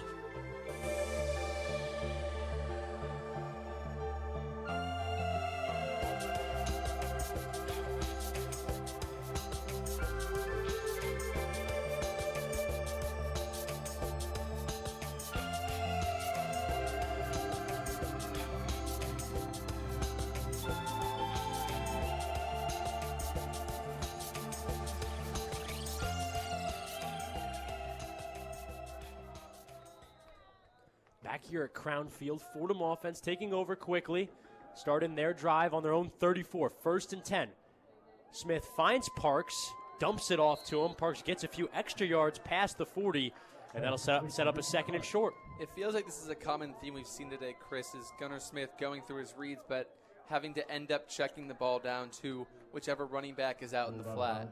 9:35 to go in this 4th quarter. Fordham has it on their own 34, 2nd and 6 for this Fordham offense, 44-21 deficit. Gunnar Smith and his crew trying to chip into that large Colgate lead. Parks with a run up the middle, eventually taken by a few defenders. I believe he's going to lose a few yards there, and that'll set up a 3rd and medium. And Chris, Duke Leonard, who was not in on that last drive, is now back in at left guard. It looks like he's all right. Yeah, it seems like he's doing all right now. Starting right tackle, Owen Deutsch, still sitting on the sideline. Seems to be the only starting offensive lineman not out there for the Rams. Yeah, I mean, this Rams offensive line, it's been solid so far this year, but today it seems like whether it's injuries, whether it's nausea, whether it's just exhaustion, is kind of getting to these guys. And Gunnar Smith, he's received a decent amount of protection so far this afternoon, as a penalty there moves the Fordham offense up. They'll be at the 45 now. That's where the ball will be spotted. 1st down for the Rams on their own 45. But it seems the pressure has been decent. It's just, it's been a war, I guess. It does seem like he's getting pretty protected today. Smith claps for the snap in the shotgun, fakes the handoff, throws it from the pocket, receives pressure, and it affects his throw, doesn't find Ricky Parks, hits the cleats of Ricky Parks. There's a Colgate defender down in the backfield. And Chris, of course, the pressure occurs right after we mentioned how well he's doing. Yeah, the injury in question, Danny Narocha, the senior defensive tackle for this Colgate team, getting walked off by a few trainers, and that will be the last play, setting up 2nd down, 2nd and 10, ball still on the Fordham 45. Yeah, and we were just talking about it, but it does seem like this offensive line has been doing a pretty good job at picking up the stunts up front, picking up these extra blitzers that have been coming, and Gunner's been able to be pretty comfortable back there in the pocket. Ball on the Fordham 45, the spot of the foul, or the spot given after the foul, 2nd and 10. 2 receivers on the right, 1 on the left. In the shotgun, fakes the handoff. Smith throws near sideline. It's caught. Noted Tracy tries to make a move around the cornerback. Eventually just gets pushed out of bounds. 1st down past the 40, and Fordham's moving. Big play for the offense. Connor Allison there on the coverage. Noden Tracy just so strong hands there. Rips that ball out of Allison's hands and takes it for himself and picks up the 1st down. 1st down for the Rams. Ball on the Colgate 42, 8:20 and counting on this 4th quarter. 44-21 lead for Colgate. Still a commanding lead for Colgate. Lewis runs that one up the middle, handed off by Gunnar Smith. He'll get 3 or 4 yards past the 40, calls the 42, and that'll set up 2nd down. Yeah, I mean, listen, you're Fordham. You're down 23 points right now, still 8 minutes left. It's not time to abandon the run game totally. You have to still run the ball to keep this Colgate defense on their toes. Mix in the run, but go heavy pass. Lewis staying out there in the running back position. Him, Jacob Rodriguez, and Ricky Parks, they make up the running back trio for the Rams with Jamel James out. Smith back to pass, finds Lewis, past the 35, now at the 30, juking defenders, finally taken down at the 25.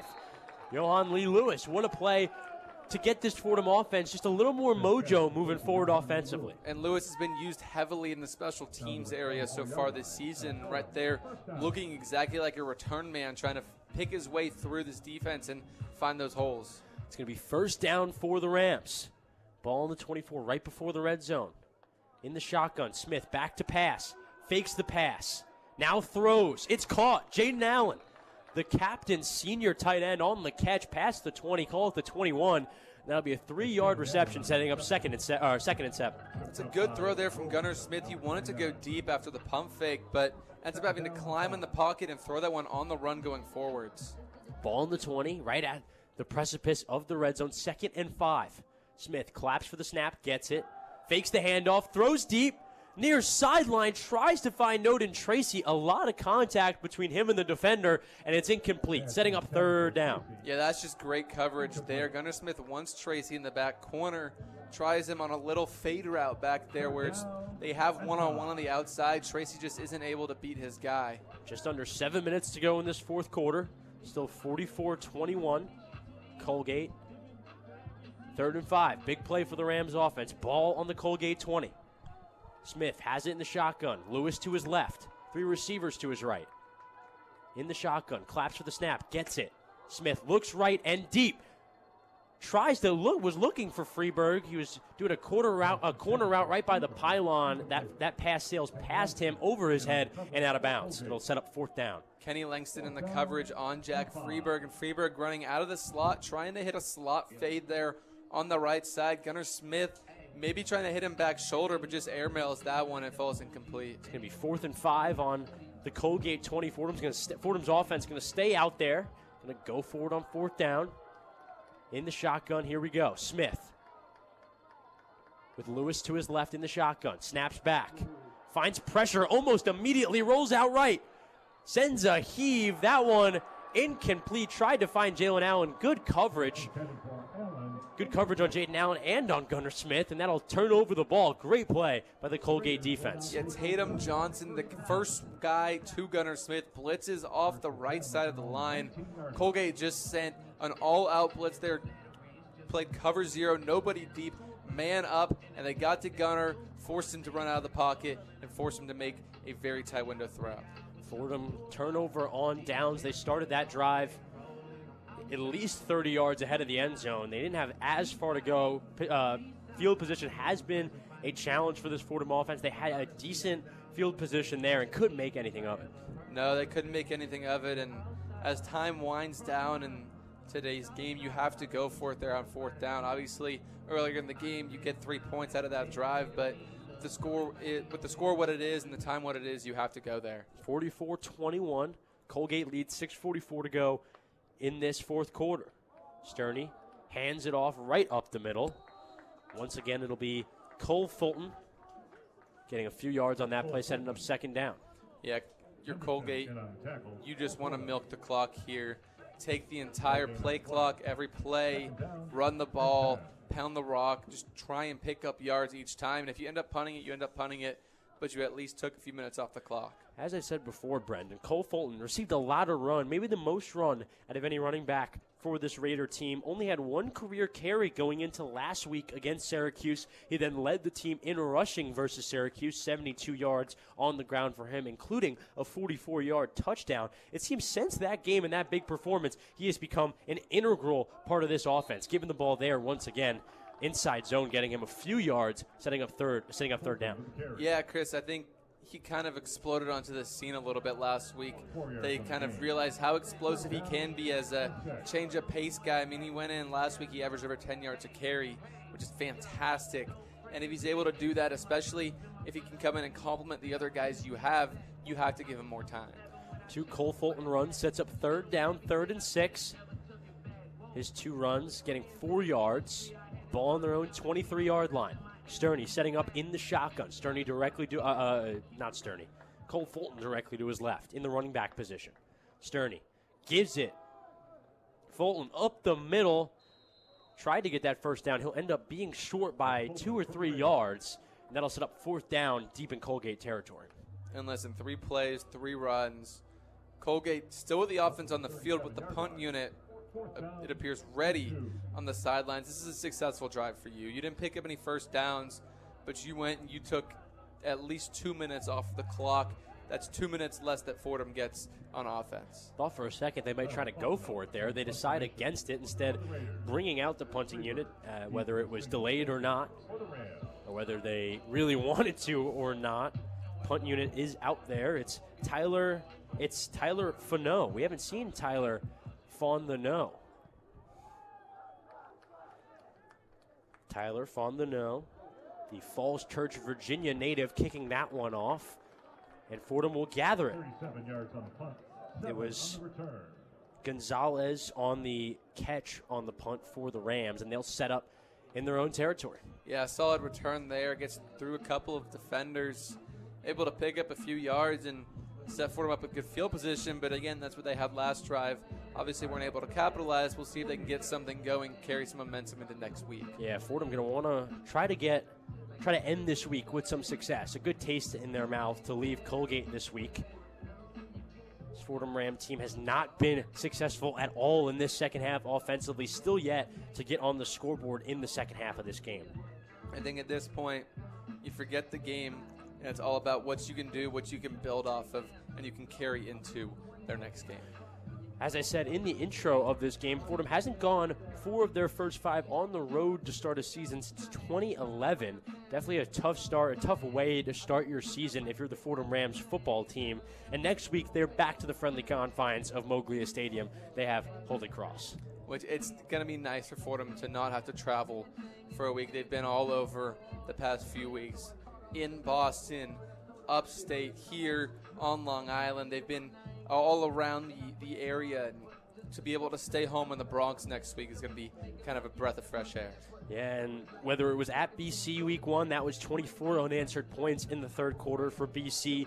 Week 2, that one was at home. The last time the Rams scored in that game was the first possession of the third quarter. And Stony Brook last week ends up putting up 28 unanswered points on the Rams in that second half. It just seems, especially in second halves, this Fordham defense has no answer for the gaggle of unanswered points that every opponent has had so far. Well, it's not just the defense, Chris, but the offense too. Just finding some way to get something going in one of these second halves. It seems like they play a great first half, but then whether it's adjustments made on the opposite side of the ball or just a tiredness on the offensive side, they just seem to lose a little bit in the second half each week.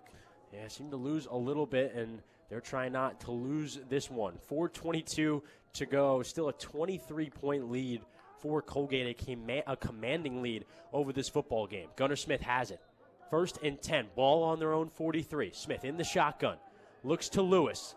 Running back screen to the left, uses some of his screeners, eventually out past the 50. And that's an efficient play. Start off after the timeout for the Fordham offense. Yeah, great job there by Duke. Leonard, the left guard, gets out and is blocking in front of you on Lee Lewis. He's able to go and dives and is able to make a big block for Lewis to pick up an extra few yards. Holy Cross, Fordham's opponent next week, losing 28-10 this week against Yale.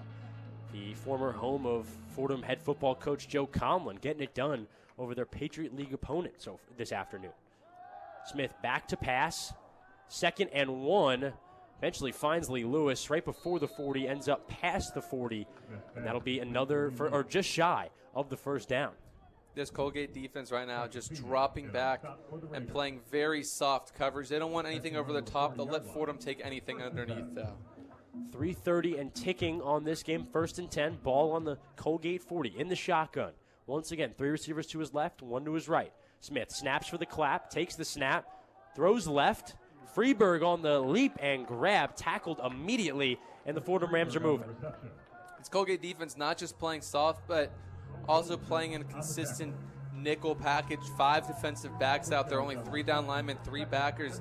They just want to drop as many people as possible into coverage to not give up anything big. Fordham setting up quick. 2nd down, 2nd and 4. Ball on the Colgate 34. Fakes the handoff. Smith back to pass. Tried to find Tracy. Tracy wide open in the second level. He drops it. Ball hits the turf before he can get to it, and that'll set up 3rd down. Yeah, Smith had Tracy there on an in-breaking route over on the left side. It looked like Colgate brought an extra guy in pressure. Smith just unable to make the throw. Now 3rd down, you hear the bells, that's what that means. 3rd and 4, ball on the Colgate 34. Smith in the shotgun, parks directly to his right. Smith fakes the handoff, snaps back. Now drifting to his left, now to his right. Scrambling to his right, trying to get past the linebacker. He does, past the 30, getting the 1st down and out of bounds. Gunnar Smith making it happen on his own, scanning the field, seeing no one was open, and doing it on his own. Yeah, Colgate walked up both of their outside linebackers to the line of scrimmage. It looked like it was going to be a 5-man pressure. Instead, they drop. Smith sees this late and then has to try and scramble for the 1st. Ball on the Colgate 27. 1st and 10 for the Rams after the Gunnar Smith 1st down on the scramble. Smith in the shotgun, 3 receivers to his left. Fakes the handoff, looks to throw, finds Benton, goes through his hands as well. Another incompletion. That pass would have been completed right at the 25-yard line on that far sideline. Gunnar Smith having another receiver have a pass go through his hands. Yeah, that pass just hit him right in the chest. That's a ball that you hope he catches in the future, and Smith just, it seems like he's making some good throws, just can't catch a break recently. Right on the precipice of the 2-minute warning, 2:16 to go in this fourth quarter, 2nd and 10 for the Rams. Ball on the Colgate 27. Smith in the shotgun, drops back to pass, finds his receiver right over the middle, and that'll continue to keep the chains moving. That was Jack Freeberg once again, making up for the drop. Yeah, that one drop, that was kind of his only questionable thing, but he seems to be doing pretty consistent, pretty reliable outside of that. 3rd down once again, 3rd and short. It'll be a 3rd and 2. 2-minute warning will put a stoppage to the play. 3rd and 2. 2 minutes left to go in this matchup. Fordham still trailing 44-21, but find themselves, Brendan, on the 27-yard line trying to get a score for the first time in the second half. Yeah, and this is just about getting something. We mentioned it to carry over into next week. You want to try and get someone, keep the morale high in the locker room. You want to keep the guys fresh. You want them to remember this. They can take something from this game to bring into next week. Absolutely. A lot to take from this game. As I mentioned, Holy Cross, 1 o'clock next Saturday at home. Fordham has played 4 of their first 5 on the road. And back to the full maroon uniforms for the Rams.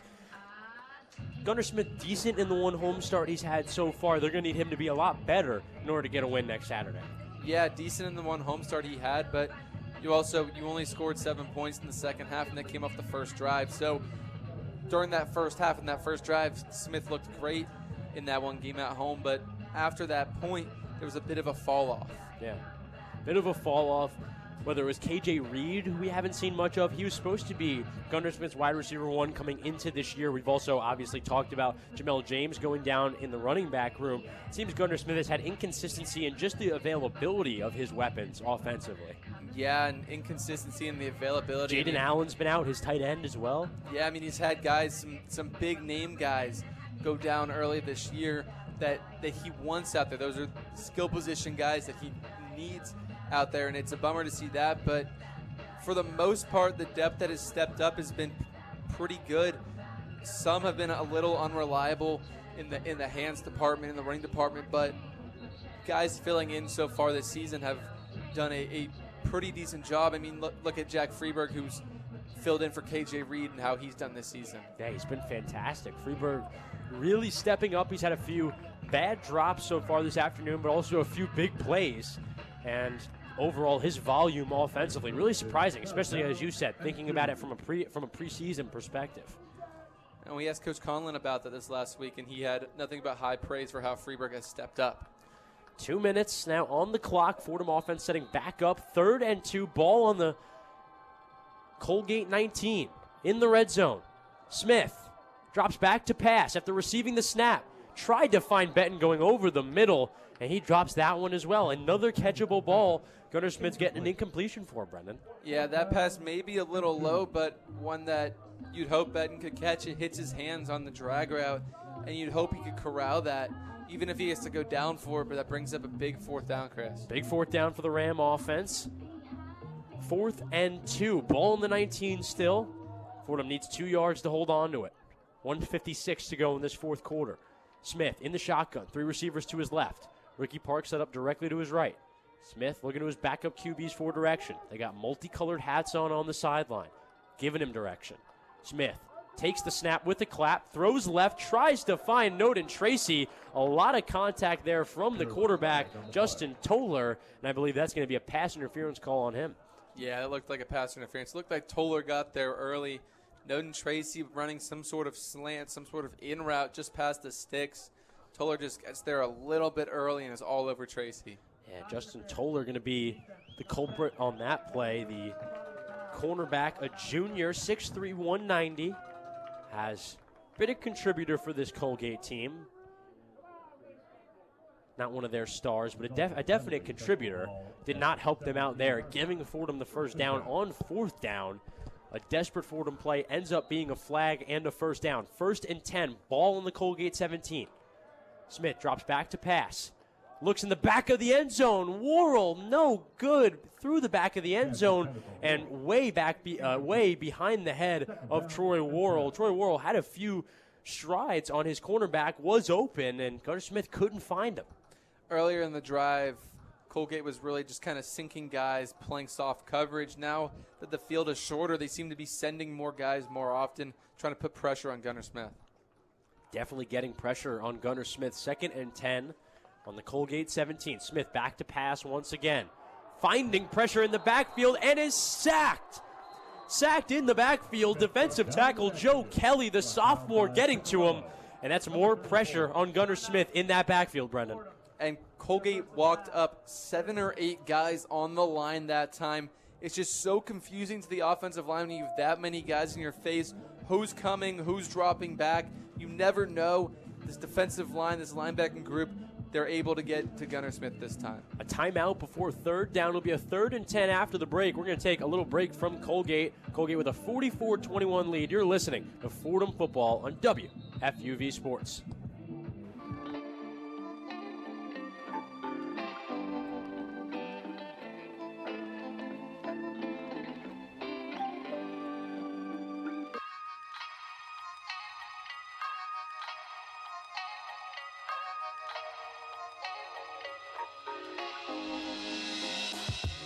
Hi everyone, I'm Grace McCarran and I'm one of your 2025-26 New York Islanders beat reporters for WFUV Sports. Follow me on X at GraceMcCarran_ for live game updates, features, and other inside content from the island all season long. From the development of first overall pick Matthew Schaefer to incredible saves by Ilya Sorokin, WFUV Sports has you covered every step of the way as the Isles look towards the postseason. WFUV is your home for New York sports.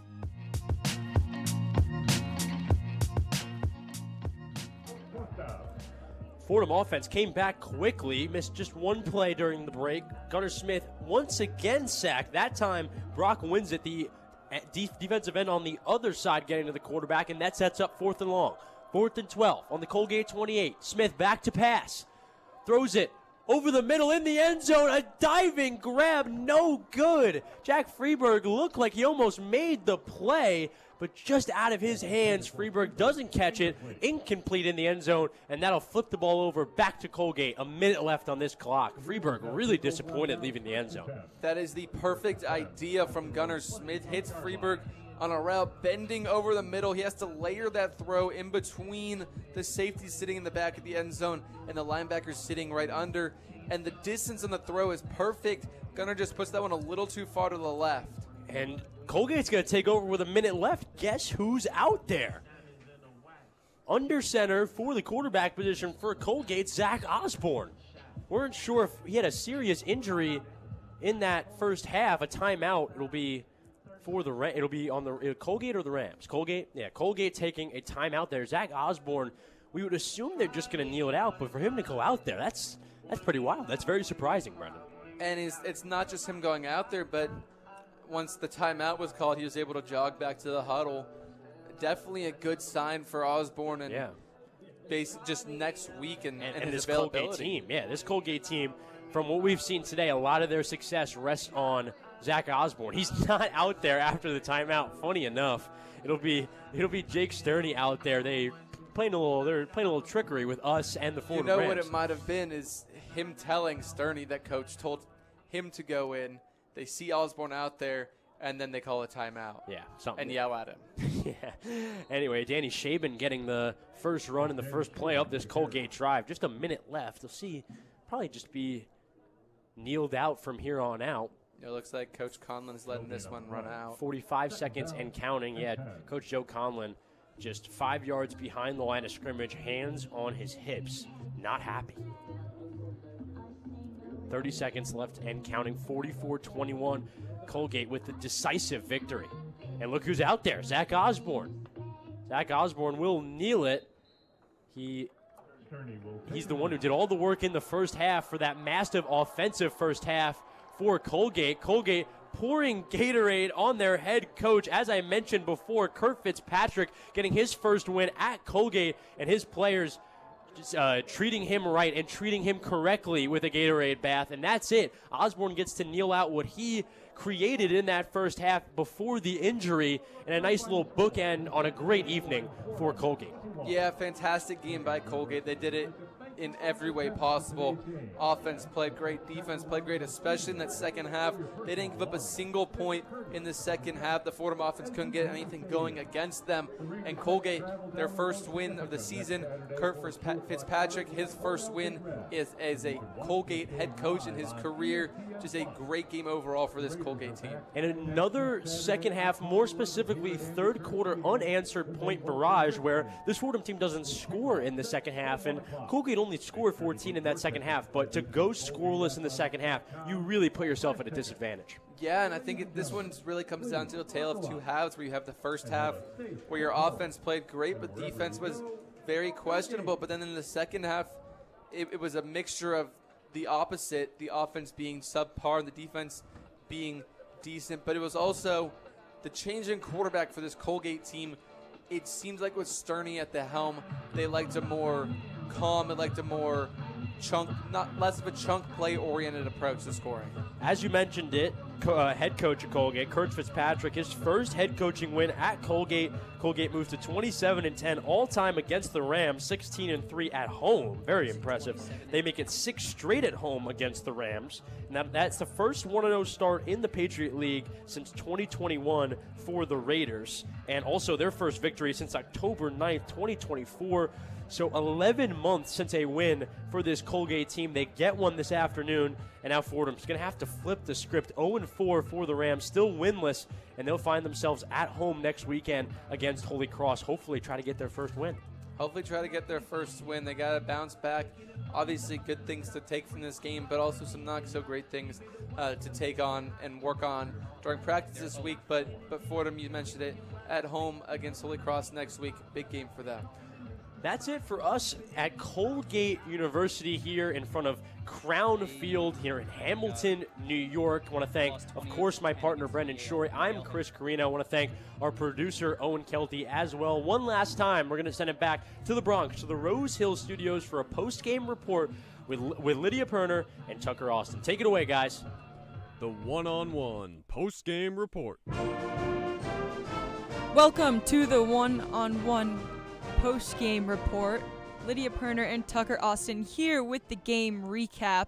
The Fordham lost to Colgate 44-21. But first, we have our broadcasters, Chris Carrino and Brendan Shorey, with us to share their thoughts on the game.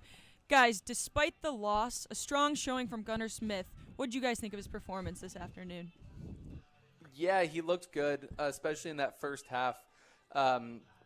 He was getting the job done on the air. He was using his feet a lot. He was having to evade pressure, and he was getting around those edge rushers, getting to the edge a lot, using his feet to pick up first downs. Second half, I don't know what exactly changed at halftime, but he looked kind of like a different player. He still looked solid out there, but it wasn't a whole lot of downfield throwing, and whenever he did throw the ball downfield, it was a bit inaccurate. He was overthrowing receivers. The majority of his second half play was really stepping up in the pocket and having to find his either finding his check down or trying to take off for a few yards. He didn't look as confident. He didn't look as comfortable in the second half as he did in the first. Overall, though, plenty to take into next week. And that first half, by far his best run of consistent play this season. Yeah, guys, great broadcast. How much do you guys think the injury of Jamel James and the lack of production in the rushing game impacted Fordham today? Well, Tucker, yeah, they had no grasp on their run game, no control over their run game whatsoever. Jamel has been efficient, has been important for this team, has been really good, plainly, for this Fordham offense, and not having him there, you felt it. Ricky Parks, very inefficient today, and it just wasn't moving the needle for this Fordham offense in the way he needed to. We saw Yohan Lee Lewis get a few runs, especially later in the game. He seemed to be the most effective runner for this Rams team, aside from Gunnar Smith this evening. But, yeah, that element being a non-factor, the run game, it really hamstrings this Fordham offense into really what they can do in general. And, Tucker, last week, Jamel James led the team 4.5 yards per carry. Every other game this season, Fordham hasn't had a rusher who was gone for over 3 yards a carry. So just the fact that the one guy who had kind of been able to find some sort of production in this rushing attack, the fact that he was out and missing today was a big blow to this Fordham team. Yeah, and on the other side, Tucker, looking at the other sideline in that running back room, it's a similar story. There's been a lot of injuries, a lot of just miscellaneous things happening when it comes to their running back room. Cole Fulton, not even on the depth chart today. 2 running backs ahead of him on the depth chart, and he by far got the most run for this Colgate team and kind of stepped up into the role that he gathered last week against Syracuse. So similar to Fordham, find themselves in a weird spot, but also they were able to make it work. Fulton got 16 attempts for 97 yards. That's his career high at Colgate. So in a way, they were in a similar position to Fordham. They were just able to make it work. We talked about Gunnar Smith's performance, but it does take 2 to tango. So what did you guys see from the Ram receivers this afternoon? Yeah, some solid play, some not so solid play. A handful of drops. Jack Benton had a couple. Freeberg had a big one on a corner route. Jabril Carter had one as well. So some big drops from his receivers out there. That obviously doesn't go any way to help the quarterback. But outside of that, I think Freeberg had a very good game. You forget that one drop that he had, and he was pretty reliable for the most part. Had the big touchdown. Had two big touchdowns actually from Gunnar Smith. It seems like they have some sort of chemistry going. They got some sort of connection that's going to be good this season. And the way he stepped up in the absence of KJ Reed has been surprising, but surprisingly good. And I think he, after today, has kind of cemented himself as that number 1 option. Yeah, maybe the biggest pleasant surprise of this Fordham season so far, Jack Freeberg. He has really stepped up for this Fordham team. All right, guys, and specifically, though, like Jack Freeberg, I thought he had a great game. Even though he had a couple of drops, he still caught a pair of touchdowns. But I want to shift gears a little bit towards the defense. What was the feel that you guys got from Fordham's defense in that first half, and then compare it to the second half, where they sort of seemed to stiffen up a little bit, but they still couldn't really stop the bleeding the way that they needed to? Yeah, this Fordham defense struggled all afternoon. They were not necessarily really doing a great job against this Colgate offense at any point during this game. Similarly to other weeks during this season, it feels like Fordham really only gets consistent stops when they can get a big 4th down stop or something like that. They did that today, but I don't even want to hear the number of drives Colgate went on today without Fordham stopping them first. I think they went 4 or 5 drives of straight scores. So this Fordham offense wasn't really doing a ton, especially in that first half. It obviously got better, but aside from the few 4th down stops, I think Colgate punted once today. That just cannot happen. This Fordham defense needs to be stronger. Obviously, Claudia Robinson going out, that hurts. That obviously puts things in a bit of limbo. They've had so many injuries. John Scott, another guy who's found injury as well. So a lot of just miscellaneous moving parts on that defense, but a defense that needs to play better nonetheless. And I think a big weakness of this defense this year has been those chunk plays. And if you look at the difference between the quarterbacks, Osborne was more of a chunk play guy where you had to worry about so many things that he was able to throw the ball downfield. And that's how they were moving the ball for a majority in the first half. Whereas in the second half, with Stony playing, he was more of a methodical kind of guy. So was the defense a little better in the second half? Points-wise, yeah. Did they force the punt? Yes. But it seemed like with Stony in, at least in that third quarter, they were able to move the ball down the field. It just took a bit longer. It was a bit more methodical than in the first half. Chris, Brendan, thank you for taking the time to talk with us. A great call by you, too. Safe travels back to the Bronx, guys. Thank you, guys. Appreciate it. Fordham football still winless. The bad just gets worse. Let's take a listen in on some of the highlights from the second half, starting with Jake Sterney's 5-yard rush for a Colgate third-quarter touchdown. Running back Fulton to the left of Sterney. Sterney drops back to pass, rolls out right, still running, and in the end zone he gets. Jake Sterney again throws a 35-yard completion to Trayvon Saunders, who pulls it in for a touchdown. Maldonado shifts over to the left. Fake pass to Maldonado and decides to go deep. Finds his wide receiver who makes a hurdle and in the end zone. Trayvon Saunders. So, Tucker, we talked at halftime that the keys to the game for the second half would be the defense.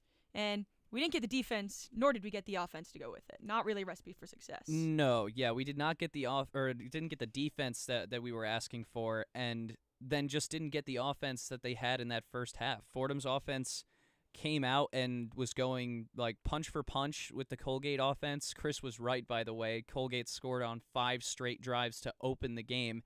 And like we were saying at halftime, it's not really a recipe for success in any way, shape, or form. And the defense was not able to stop the bleeding in any capacity in the second half. So Colgate scores in both quarters in the second half. Meanwhile, Fordham goes scoreless. Gunnar Smith starts trying to force plays because they're trying to get back into the game. That's why the interception comes out later on in the game. And, man, the run game just never got close to getting going. And, Ricky Parks was a relatively consistent option aside Julius Luffridge last year. But this year, without Jamel James in the lineup, the running back room has little to no honest impact on the offensive game plan. It's entirely Gunnar Smith's passing ability and running ability. And they tried to continue to lean on it, but it got to a point where Gunnar Smith can only do so much. He's one man. It's a team sport. There's 11 guys on the field at any given time on your team. And Colgate was just they were able to continue to execute even without their starting quarterback. And I thought it was interesting to see Zach Osborne at the end of the game, too. They put him in to knee it out and complete the win that he sort of started. I wonder if that means he's feeling like he's okay. Yeah, he's all right, yeah. He seems like he's probably healthy if he was still in like full pads. Didn't seem like he was limping. So yeah, this is another tough loss in a series of tough losses for the Fordham Rams now. They got outgained on the ground, but Colgate had more rushing yards than Fordham had passing yards in this game, and Colgate is in no way, shape, or form a running team. That's a major issue that needs to be addressed going forward. If Fordham cannot figure out the defense and figure out how to because what's so weird about it is normally you can say, oh, they need to focus on the run defense or they need to focus on pass defense or just figuring out coverages. It seems like every part of the defensive structure is inefficient at stopping teams from scoring points. And it will only continue unless something is fundamentally changed about the way that this defense is lined up and played. And how difficult is it for the offense to, they do their job in the first half, but I just think it's tough when you feel like you're putting in, getting touchdowns, running the ball, and the defense just it can't make a stop. It's a bit discouraging. It's got to weigh on you. As a human being, it has to weigh on you. But I think these guys also have they have a lot of mental toughness. Gunnar Smith particularly, I think, has a lot of mental toughness because he's had a couple of rough games this year, but this was not one of those games, I would argue. Even though the second half didn't go great, I still think that first half was very, very solid. He wound up with a 57% completion percentage on 24 of 42. Meanwhile, only 33 attempts out of 2 quarterbacks for Colgate. So Gunnar Smith, he threw the ball 42 times. That's gonna take a toll as the game goes on. Now, I'm not really surprised about the interception, and it shouldn't look as bad as it does because he had 3 touchdowns, no interceptions at the half. So I think these guys are really mentally tough. I think they know how to turn the page, move on, and continue to produce offensively. But they have to also do it with the assumption that the defense is going to really take a hard look at itself and fix itself. This is 540 yards of total offense from Colgate. That is real. That's unacceptable if you want to win a football game. So this Fordham offense knows they can score. They know they have talent, and they know what they have to do, and they are going to continue to do it because they have that mental fortitude to continue to do it. They got Holy Cross next week. Holy Cross lost to an Ivy League school in Yale today that hadn't played a game yet this season. So, and it's a home game. Holy Cross and Fordham have had some rough meetings in the past couple of years, so it's kind of developed into a Patriot League rivalry. I am excited for next week to see what Gunnar Smith does at home because he likes playing at home, and to see if the defense can figure something out. Because at this point, it's both elements of the offense for Colgate. It was the rushing and the passing game that both exposed the defense. So they both need to get better, or how is the offense supposed to win a game? Yeah, Tucker, you mentioned next weekend the Rams still looking for their first win. We'll come back home against Holy Cross. That'll be at 1 p.m. They dropped to 0-4 on the season and 0-1 in the Patriot League at the hands of the Colgate Raiders. Once again, final score 44-21. That will do it for our production of Fordham Football today. I would like to thank our wonderful crew. On highlights, we had Ferris Amin and Alex Moatar, our engineer with all the graphics, Leah Renshaw, Owen Kelty with another perfect game on production, and for my co-host, Tucker Austin, I've been Lydia Pirner. Bobby Chaffardini is the sports director of WFUV, and Fordham Football is a production of WFUV Sports.